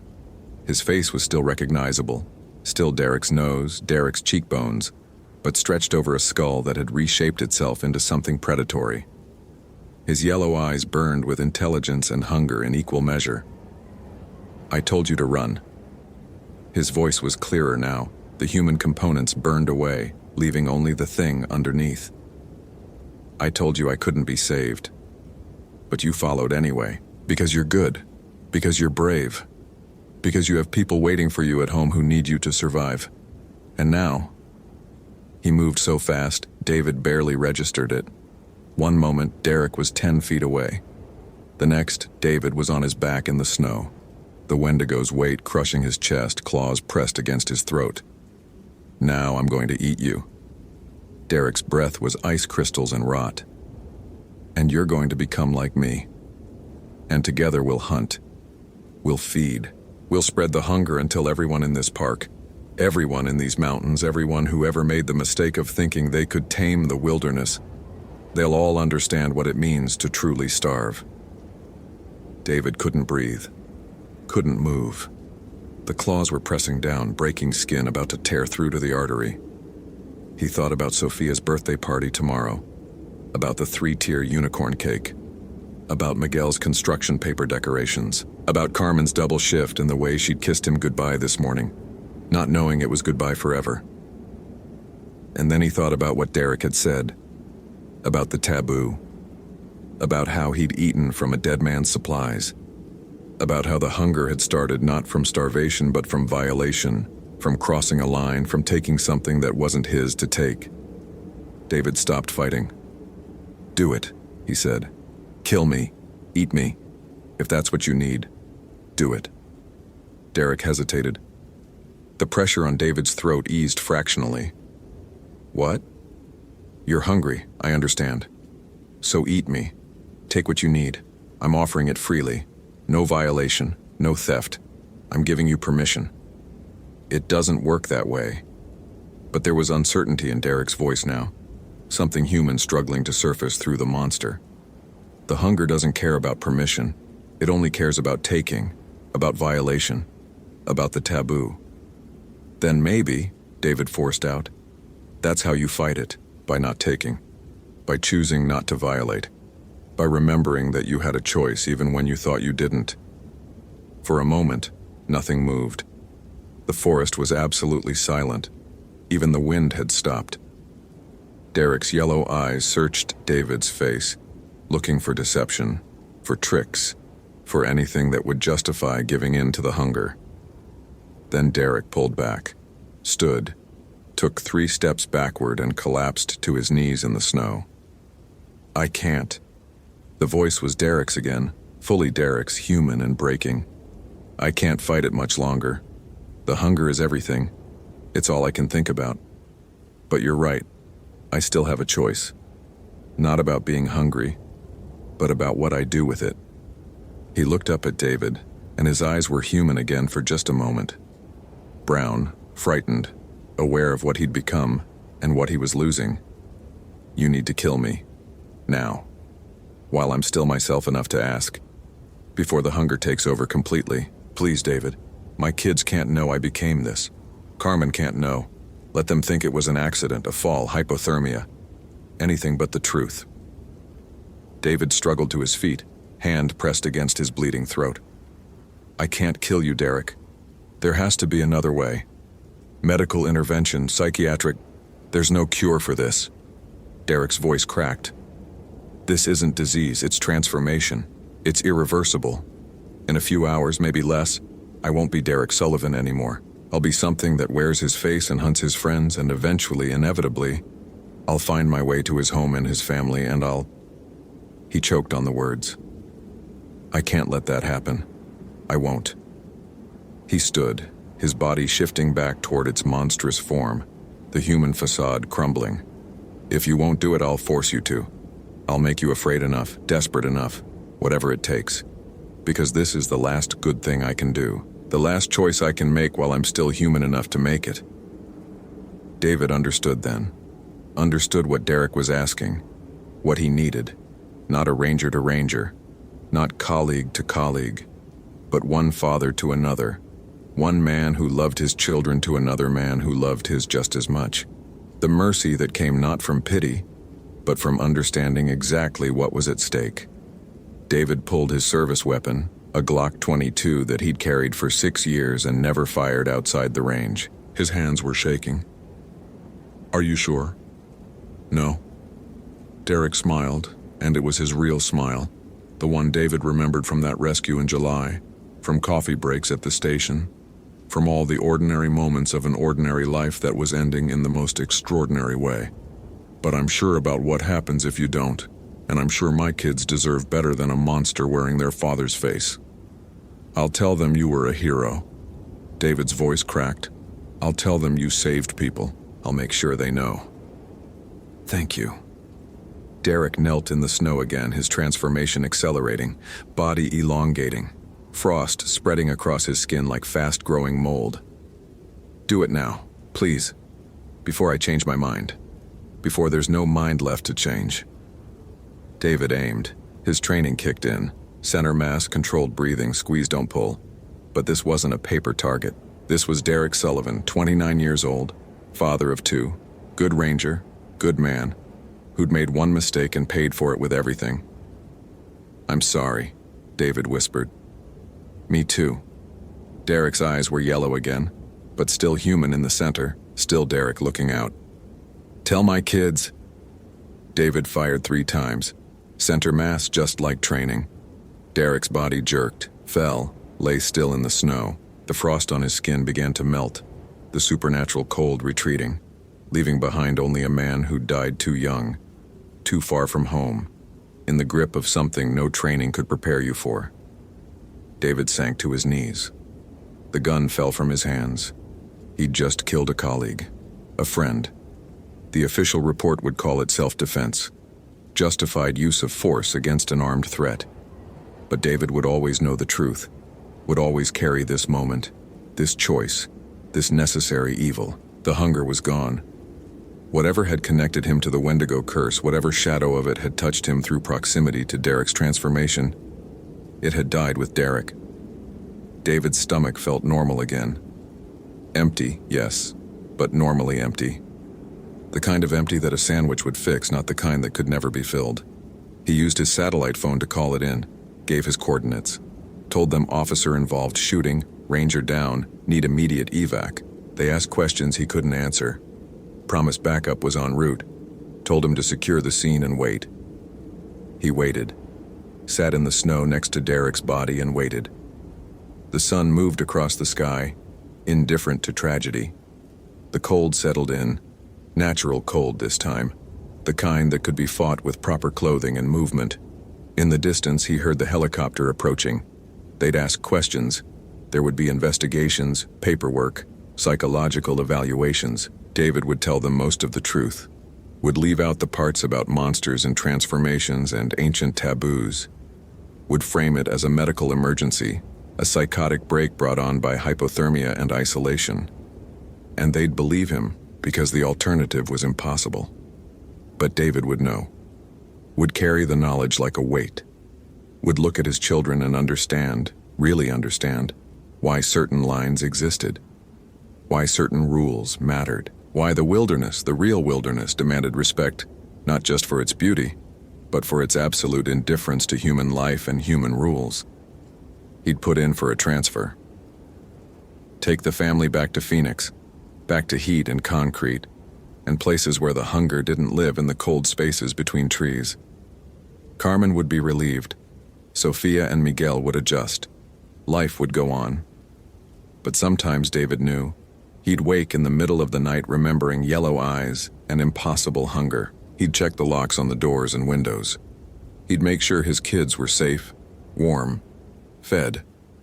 He'd remember Derek Sullivan, who'd violated a taboo he didn't know existed and paid the ultimate price. Who'd fought the monster inside him long enough to beg for mercy, for death, for an end that came from love rather than hunger. And David would remember the choice he'd made, the mercy he'd given, the weight of that moment that he'd carry for the rest of his life. The helicopter touched down in a clearing 100 yards away. The investigation team emerged, their faces grim, their movements efficient.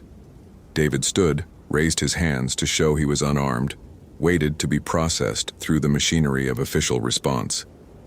Derek Sullivan had died a hero, he'd make sure of that. Had died fighting something terrible. The kids would never know the truth. No one would. That was the last gift David could give him. And in the forests of Glacier National Park, where the old stories still lived in the spaces between trees, the hunger waited. Patient as ice, hungry as winter. Ready for the next person who crossed the wrong line, violated the wrong taboo, took what wasn't theirs to take. The mountains remembered. The cold remembered. The Wendigo remembered. And now, David Ramirez remembered too. Hope you felt genuine terror. If you appreciate authentic horror rooted in real folklore, consider following for more stories. Which moment scared you most? Share your theory about what happened.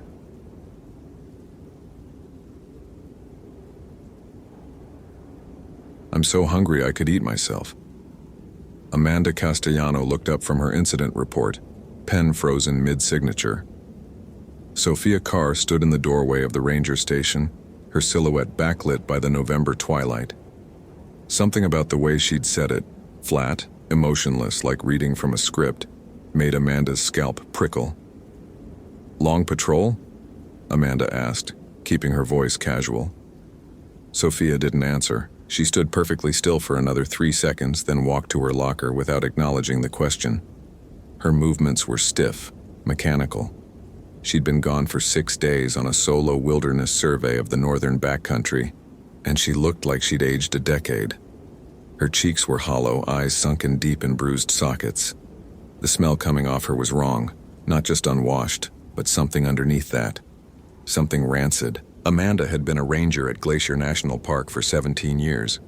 She'd seen hypothermia, frostbite, altitude sickness, and every variety of wilderness trauma the Montana Rockies could inflict on human bodies. She knew what suffering looked like. This was different. Sophia, Amanda said carefully. When's the last time you ate? Don't remember. Sophia opened her locker and stared at the contents without moving. Days, maybe. Nothing tastes right anymore. Everything's... She trailed off, her hand hovering over a protein bar. Her fingers were trembling. Everything's not enough. Not enough. Not enough. Sophia's voice cracked on the repetition. She turned, and Amanda saw her eyes properly for the first time. The pupils were dilated so wide there was barely any iris visible, just vast black pools that seemed to swallow light. Amanda, I need to tell you something about what I found up near Kintla Peak. Okay, let me finish this report and... No, now, before I... Sophia swayed, caught herself against the locker. before I forget how to say it. Amanda set down her pen. In 17 years, she'd developed good instincts about when to follow protocol and when to trust her gut. Right now, her gut was screaming that something was very, very wrong. "Sit down," she said, pulling out a chair. "Start from the beginning." Sophia sat, but her posture was wrong. Spine too straight, head cocked at an odd angle, like a predator trying to imitate human casualness.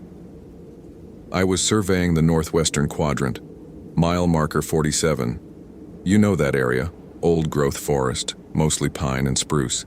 I set up camp at the usual site near Boulder Creek." Amanda nodded.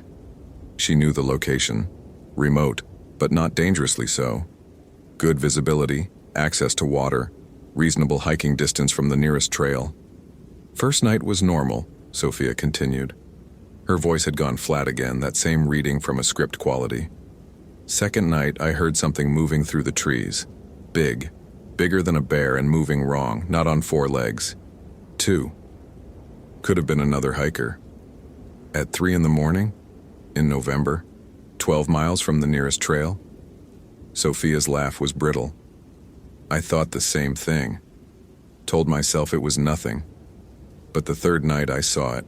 The station's heating system kicked on with a rattle, but Amanda felt cold anyway." "Saw what?" "Tall. So tall its head was above the tree line. Thin like it was starving, but wrong thin, you know. Stretched. Its limbs were too long and bent backwards at the joints. And its face?"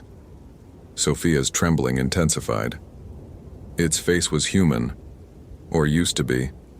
Mostly skull showing through torn skin. But the eyes were alive. Hungry." Amanda had heard plenty of wilderness stories over the years. Hikers imagining things in the dark, shadows becoming monsters, the mind playing tricks under stress. She'd learned to nod sympathetically and write "possible hallucination" in her reports. But the conviction in Sophia's voice made it hard to dismiss. And the physical deterioration, that was real. Whatever Sophia had experienced, it had affected her profoundly. "Did you try to document it? Photographs?" "My camera died. Phone too. All my electronics stopped working after I saw it. But I didn't need proof, Amanda. Because it wasn't just watching me. It was inside me. Inside you. In my head. I could hear it thinking, feel it wanting. It was so hungry, Amanda. Hungry in a way that never ends. Hungry enough to..." Sophia pressed her palms against her temples. "I left. Packed up and hiked out as fast as I could, but it followed. I could feel it behind me the whole way. And the hunger." She stopped abruptly, her jaw clenching.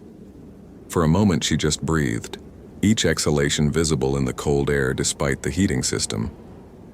Then she stood, walked to the small kitchenette, and opened the refrigerator. Amanda watched as Sophia pulled out a package of raw ground beef, supplies for the staff dinner planned for next week. Sophia tore open the plastic wrapping and shoved a handful of meat into her mouth. "Jesus, Sophia." But Sophia was already swallowing, reaching for more. She ate mechanically, methodically, her face devoid of expression or pleasure. Just consumption, just filling an emptiness. Amanda crossed the room in 3 strides and grabbed Sophia's wrist. "Stop. You're going to make yourself sick." Sophia looked at her hand, then at Amanda's face, and her eyes focused for the first time since she'd entered the station. Recognition flickered across her features, followed immediately by horror. "Oh God," she whispered. The raw meat fell from her fingers. "Oh God, what am I doing?" "You're in shock, hypothermia maybe. We need to get you to a hospital." "No, no hospital." Sophia pulled away, backing toward the door. "It's not hypothermia, it's not shock. Amanda, I brought something back with me, from the mountains. Something that..." She stopped, tilted her head again, listening to something Amanda couldn't hear. Then she smiled, and it was the worst thing Amanda had seen in 17 years of wilderness work. A smile with too many teeth, stretched too wide, accompanied by a soft sound that might have been laughter or crying. "It's so hungry," Sophia said, "and I'm so full of meat." Then she ran. Amanda lunged after her, but Sophia was faster, impossibly fast, clearing the station's front steps in a single bound and disappearing into the darkening forest. By the time Amanda reached the tree line, there was no sign of her except rapidly fading footprints in the November frost. "Shit," Amanda breathed. She grabbed her radio. "Dispatch, this is Castellano at Boulder Station. I have a ranger in distress, possibly experiencing a medical emergency. Sophia Carr just fled into the backcountry on foot. I'm pursuing, but I'll need backup, and possibly SAR." The radio crackled. "Copy that, Castellano. What's her condition?" How to explain? Eating raw meat, talking about monsters, displaying symptoms that resembled psychosis but felt like something else entirely. Unknown. Possible hypothermia or neurological event. She's not thinking clearly. I'm going after her now. Negative, Castellano. Hold position until backup arrives. Don't pursue alone after dark. It was the sensible call, the protocol call. But Amanda had 17 years of experience and she knew these mountains better than anyone. She knew the terrain, the dangers, the places someone in Sophia's condition might go, and she knew what November nights in Glacier could do to someone without proper gear. "Copy," she lied, and switched off the radio. She grabbed her emergency pack, always kept ready by the door, and her mag light. The temperature was already dropping below freezing, and once the sun set completely, it would plummet to the low 20s. Sophia was wearing only her uniform jacket. She had maybe 2 hours before hypothermia became life-threatening. Amanda had tracked plenty of lost hikers over the years, reading signs, following disturbances, thinking like someone who's panicked and disoriented. But Sophia's tracks were different. They moved with purpose, following a direct line northwest, back toward Kintla Peak, back toward whatever she'd seen. The forest closed around Amanda like a fist. The November trees were skeletal, their bare branches forming intricate patterns against the darkening sky. Her breath plumed in the cold air and frost crunched under her boots. 17 years and these woods still held capacity for surprise, for beauty and danger in equal measure. But tonight they felt different. Watching. She'd hiked maybe 2 miles when she noticed the cold. Not the normal November cold. This was deeper, more penetrating. The kind of cold that came from inside and radiated outward. Her extremities went numb despite her insulated gloves, and her face felt like someone was pressing ice directly against her skin. The tracks continued, unwavering. Amanda's radio crackled with static. Then Morrison's voice broke through. "Castellano, respond. What's your 20? She pulled out the radio, but it died in her hand. Battery fully charged 2 hours ago, now completely dead. She tried her cell phone. Same thing. Her GPS watch displayed gibberish, coordinates that placed her simultaneously in Montana, Alaska, and somewhere in the Arctic Ocean. Electronics dying, just like Sophia said. Amanda had never been prone to superstition. She dealt in facts, topography, weather patterns, animal behavior, human physiology. The mountains were dangerous, but they operated according to comprehensible rules. Cause and effect. Action and consequence. But standing in the darkening forest with dead electronics and tracks that led toward something that had driven a competent ranger to eat raw meat and flee into the wilderness, Amanda felt her certainty waver. She kept walking. The tracks led to a clearing she didn't recognize, which was strange because she knew this territory. The clearing wasn't on any of her maps, a rough circle maybe 50 feet across, ringed by white pines that leaned inward at unnatural angles. The ground was bare despite the surrounding leaf litter, just exposed granite covered with a thin layer of frost. And symbols, carved into the stone, spiraling from the center of the clearing outward. Pictographs and markings that Amanda recognized as Native American in origin. Blackfeet, probably, or one of the other tribes who'd inhabited this region before being displaced. She'd seen similar markings at documented archaeological sites, but never anything this extensive, or this disturbing. The symbols depicted figures that were almost human. Tall, skeletal, with elongated limbs and gaping mouths. Some were shown consuming others, the imagery explicit and brutal. And at the center of the spiral, a word in what might have been Cree or Ojibwe, repeated dozens of times.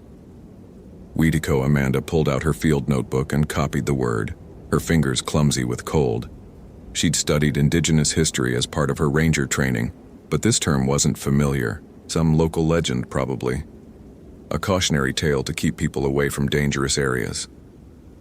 Sophia stood at the center of the clearing. Amanda's heart lurched. She'd been so focused on the symbols she hadn't registered the figure crouched motionless among them. Sophia was on her hands and knees, head down, perfectly still. "Sophia," Amanda called softly. "It's okay. I'm here to bring you back." No response. Amanda approached slowly, keeping her movements calm and non-threatening. "You're experiencing something. I don't know what, hypothermia, altitude sickness, something else. But we can get you help. Whatever you saw up at Kintla Peak, whatever you think is happening, we can work through it." Sophia raised her head. Her face had changed. The hollowness was more pronounced, her cheekbones sharp enough to cut. But it was her expression that stopped Amanda cold, empty, and ravenous simultaneously. Looking at Amanda the way a wolf looks at wounded prey. "I told you I brought something back," Sophia said. Her voice was layered now, multiple tones overlapping. "It followed me, and then it found a way in." "A way into what?" "Me." Sophia stood, her movements fluid and wrong. "It was so easy, Amanda. I was hungry and it was hungry and we were the same hunger. Do you understand? We wanted. We want.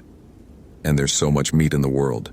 Amanda's hand moved to her service weapon, a Glock 22 she'd carried for 17 years and never once fired outside of training. "Sophia, I need you to come back to the station with me. Right now." "I can't." Sophia took a step forward. "It won't let me. It's been alone so long, Amanda. Centuries. Trapped here after the old ones bound it. Starving. But I let it in, and now it remembers what it was. What it needs." The cold intensified, so sudden and severe that Amanda gasped. Her breath crystallized instantly, her exposed skin burning. Around them, the frost spread across the clearing like living crystal, patterns forming and reforming in designs that hurt to look at directly. "The old stories call it Weedico," Sophia continued, circling now, stalking. "Wendigo in some dialects. Spirit of hunger and winter. It possesses people who violate the great taboo, those who eat their own kind. But it's so much more than that. It's the hunger beneath all hungers, the want that never ends." Amanda's training had covered a lot of scenarios. Armed intruders, animal attacks, natural disasters. But not this. Not a colleague talking about possession while exhibiting symptoms that medical science couldn't explain, and indigenous legends might. "Whatever you think is happening, I don't think I know." Sophia's circling brought her closer. "I can feel it inside me. Growing. Changing me. Soon there won't be a me anymore. Just it. Just hunger. And Amanda..." Her voice cracked, showing a glimpse of the person underneath. "I can't stop it, I tried. But it's so strong, and I'm so tired, and the hunger never stops."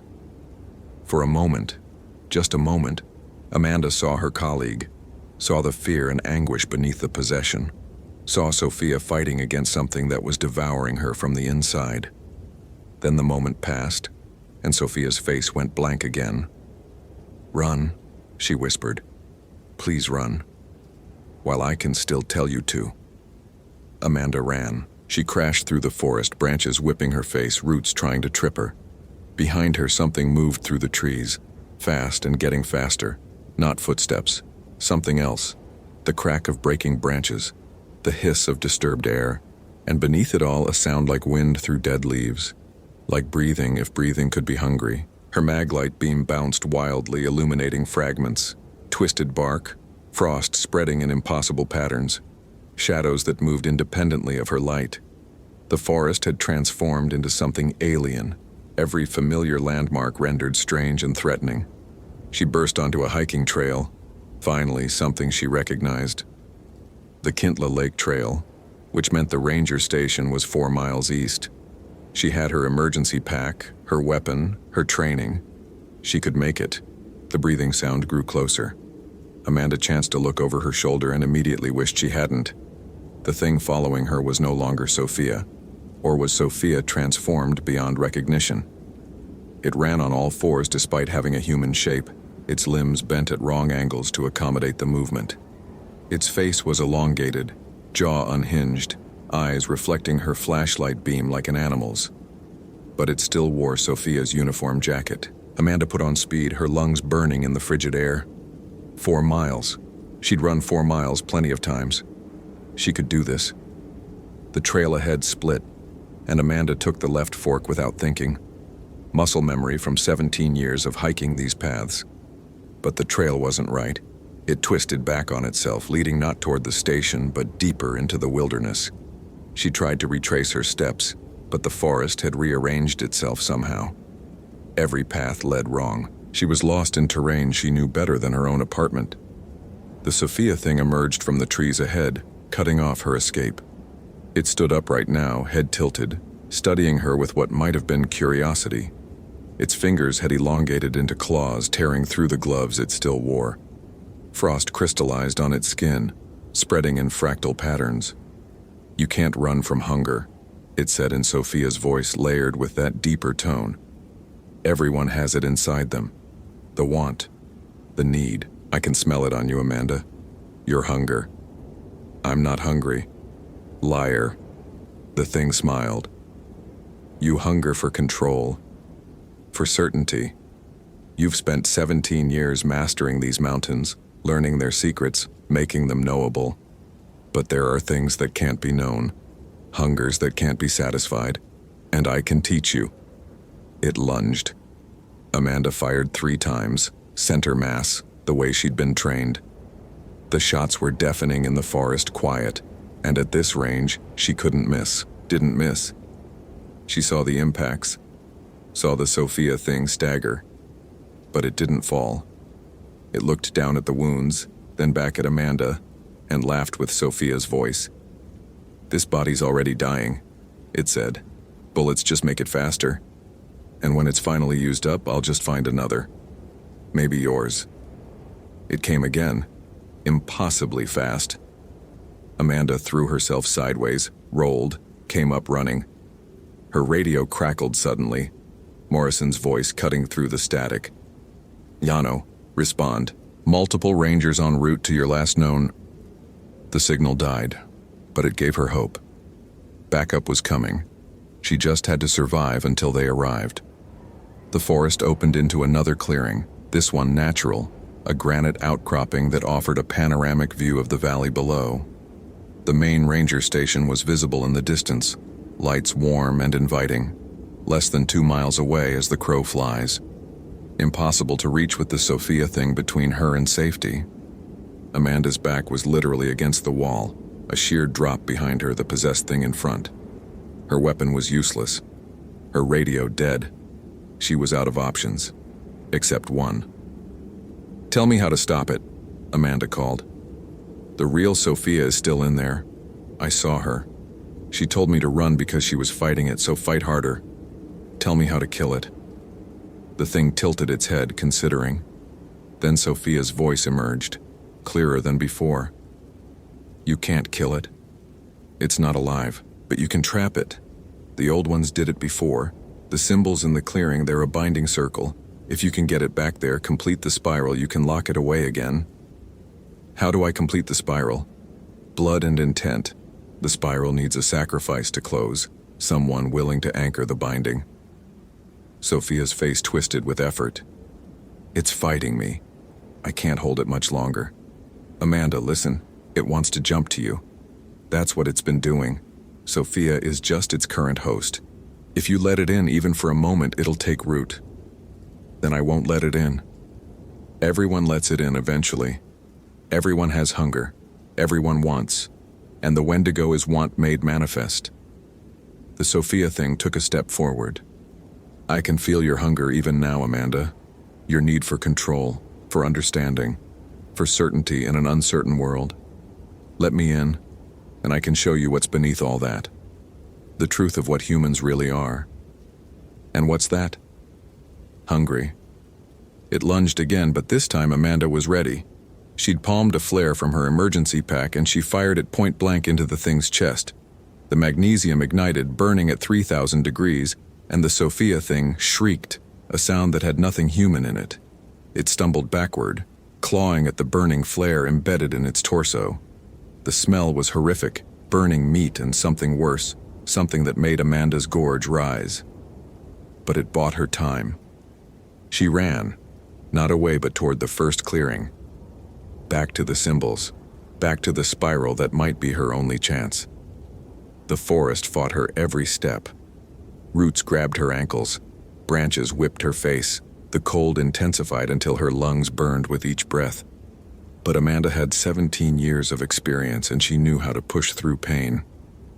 The clearing appeared, its spiral of symbols glowing faintly in the darkness. Or maybe she was imagining that. Maybe the hypothermia was finally setting in, making her see things. The Sophia thing emerged from the trees, the flare still burning in its chest. It moved slower now, damaged, but still coming, still hungry.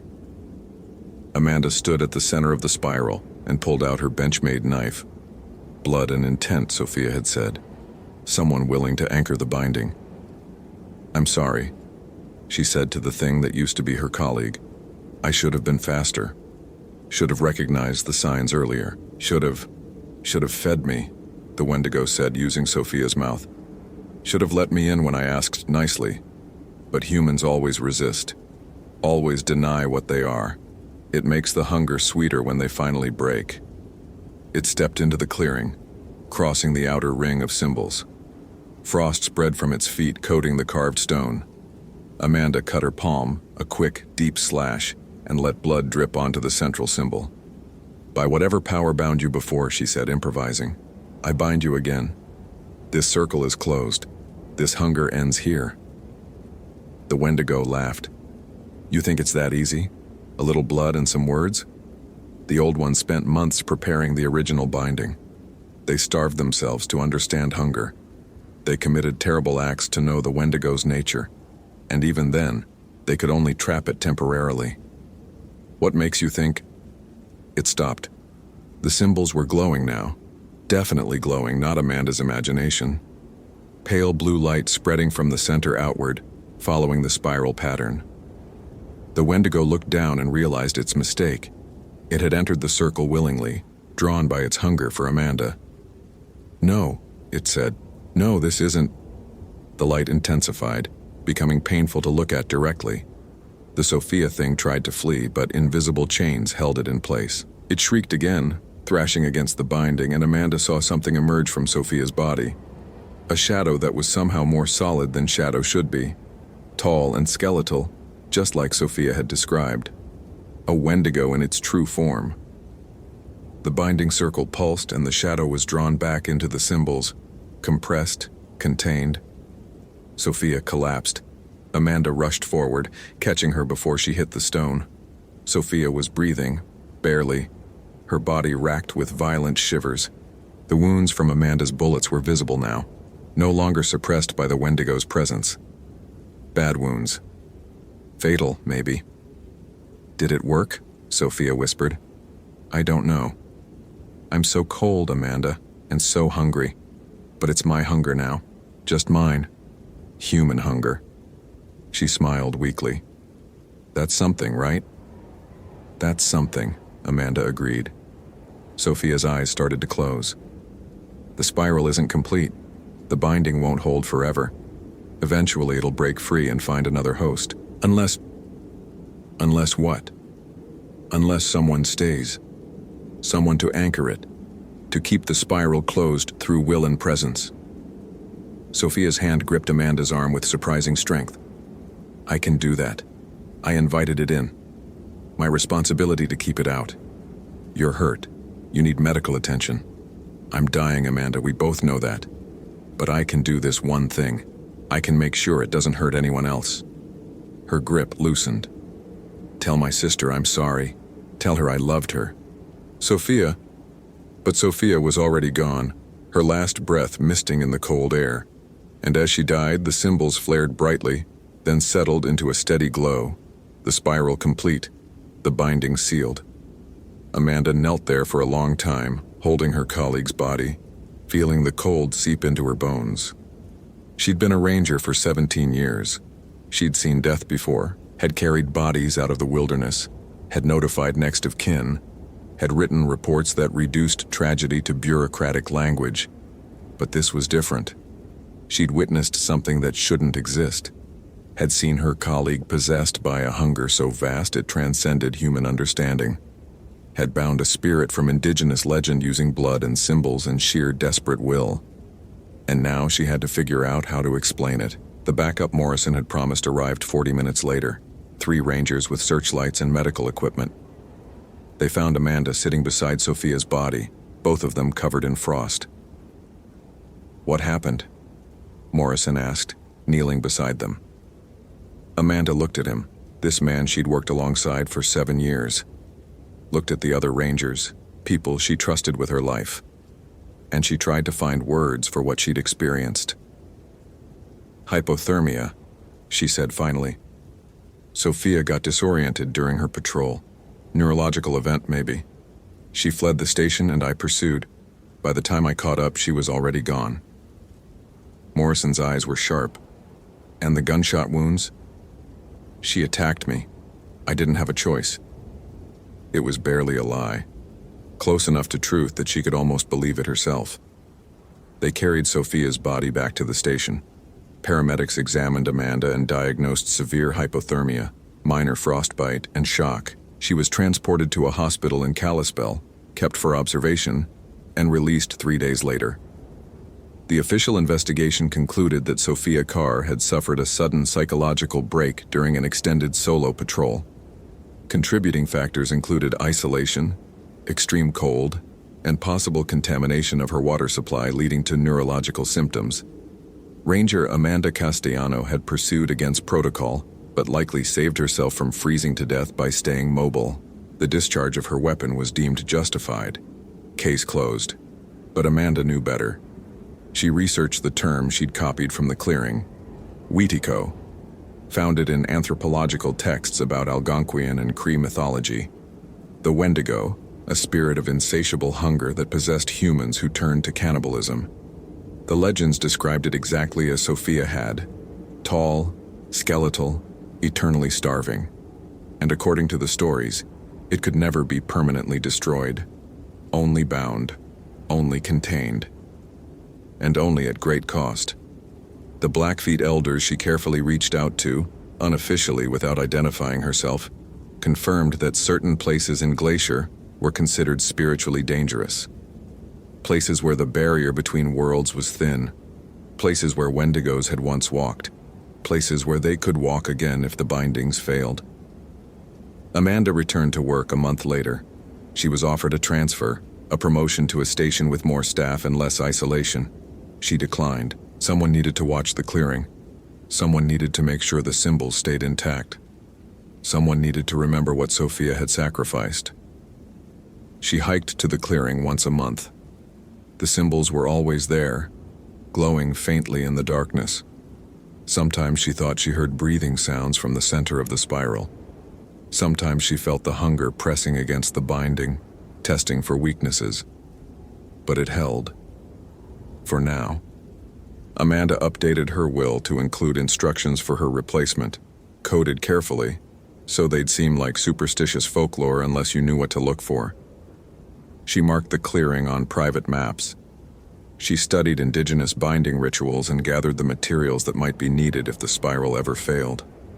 Because she understood now what Sophia had learned too late. Some hungers never die. They just wait, patient and eternal. The mountains were beautiful and deadly, and beneath their beauty lurked things that predated human understanding. Things that saw humans not as individuals, but as vessels, as meat. And Amanda Castellano, veteran of 17 years, had learned the fundamental truth that would haunt her remaining days. Certainty was an illusion. Control was a fantasy. and the wilderness held mysteries that no amount of experience could prepare you for. She still loved the mountains, still hiked their trails and knew their secrets, but she loved them differently now, with the respect due to something vast and incomprehensible, something that tolerated human presence but could never be truly mastered. On November nights, when the temperature dropped below freezing and frost coated the ground, Amanda sometimes stood at the edge of the forest and listened, for breathing sounds, for the crack of branches, for whispers in languages she didn't speak. And sometimes, just sometimes, she felt the hunger inside herself, the want that all humans carried, the need that could never be fully satisfied. On those nights, she thought of Sophia Carr and the choice she'd made, to anchor the binding, to hold the hunger at bay through will alone, to sacrifice herself so others could remain ignorant of what lurked in the dark places of the world. And Amanda wondered how long the binding would hold, wondered what would happen when it finally failed, wondered who would be unlucky enough to let the Wendigo in next time. Because there would be a next time. There was always a next time. The hunger was patient, the hunger was eternal, and the hunger was always, always waiting. 3 years later, Amanda found fresh symbols carved around the clearing. Not the original Blackfeet markings. These were cruder, more recent. Someone else had discovered the binding. Someone else had tried to reinforce it, or maybe weaken it. She never found out who, but she increased her patrols, watched the clearing more carefully, and on the anniversary of Sophia's death, she returned to the spiral's center and added her own blood to the binding. Just in case. Because in 17 years, now 20, Amanda Castellano had learned that the wilderness kept its secrets jealously, and some secrets were worth dying to protect. The mountains endured, the hunger endured, and Amanda endured, watching and waiting, hoping the binding would hold. Hoping, but never certain of anything anymore. Except that the cold November nights always returned, and with them, the breathing sounds in the darkness. Always hungry, always waiting, always there. Hope you felt genuine terror. If you appreciate authentic horror rooted in real folklore, consider following for more stories. Which moment scared you most? Share your theory about what happened.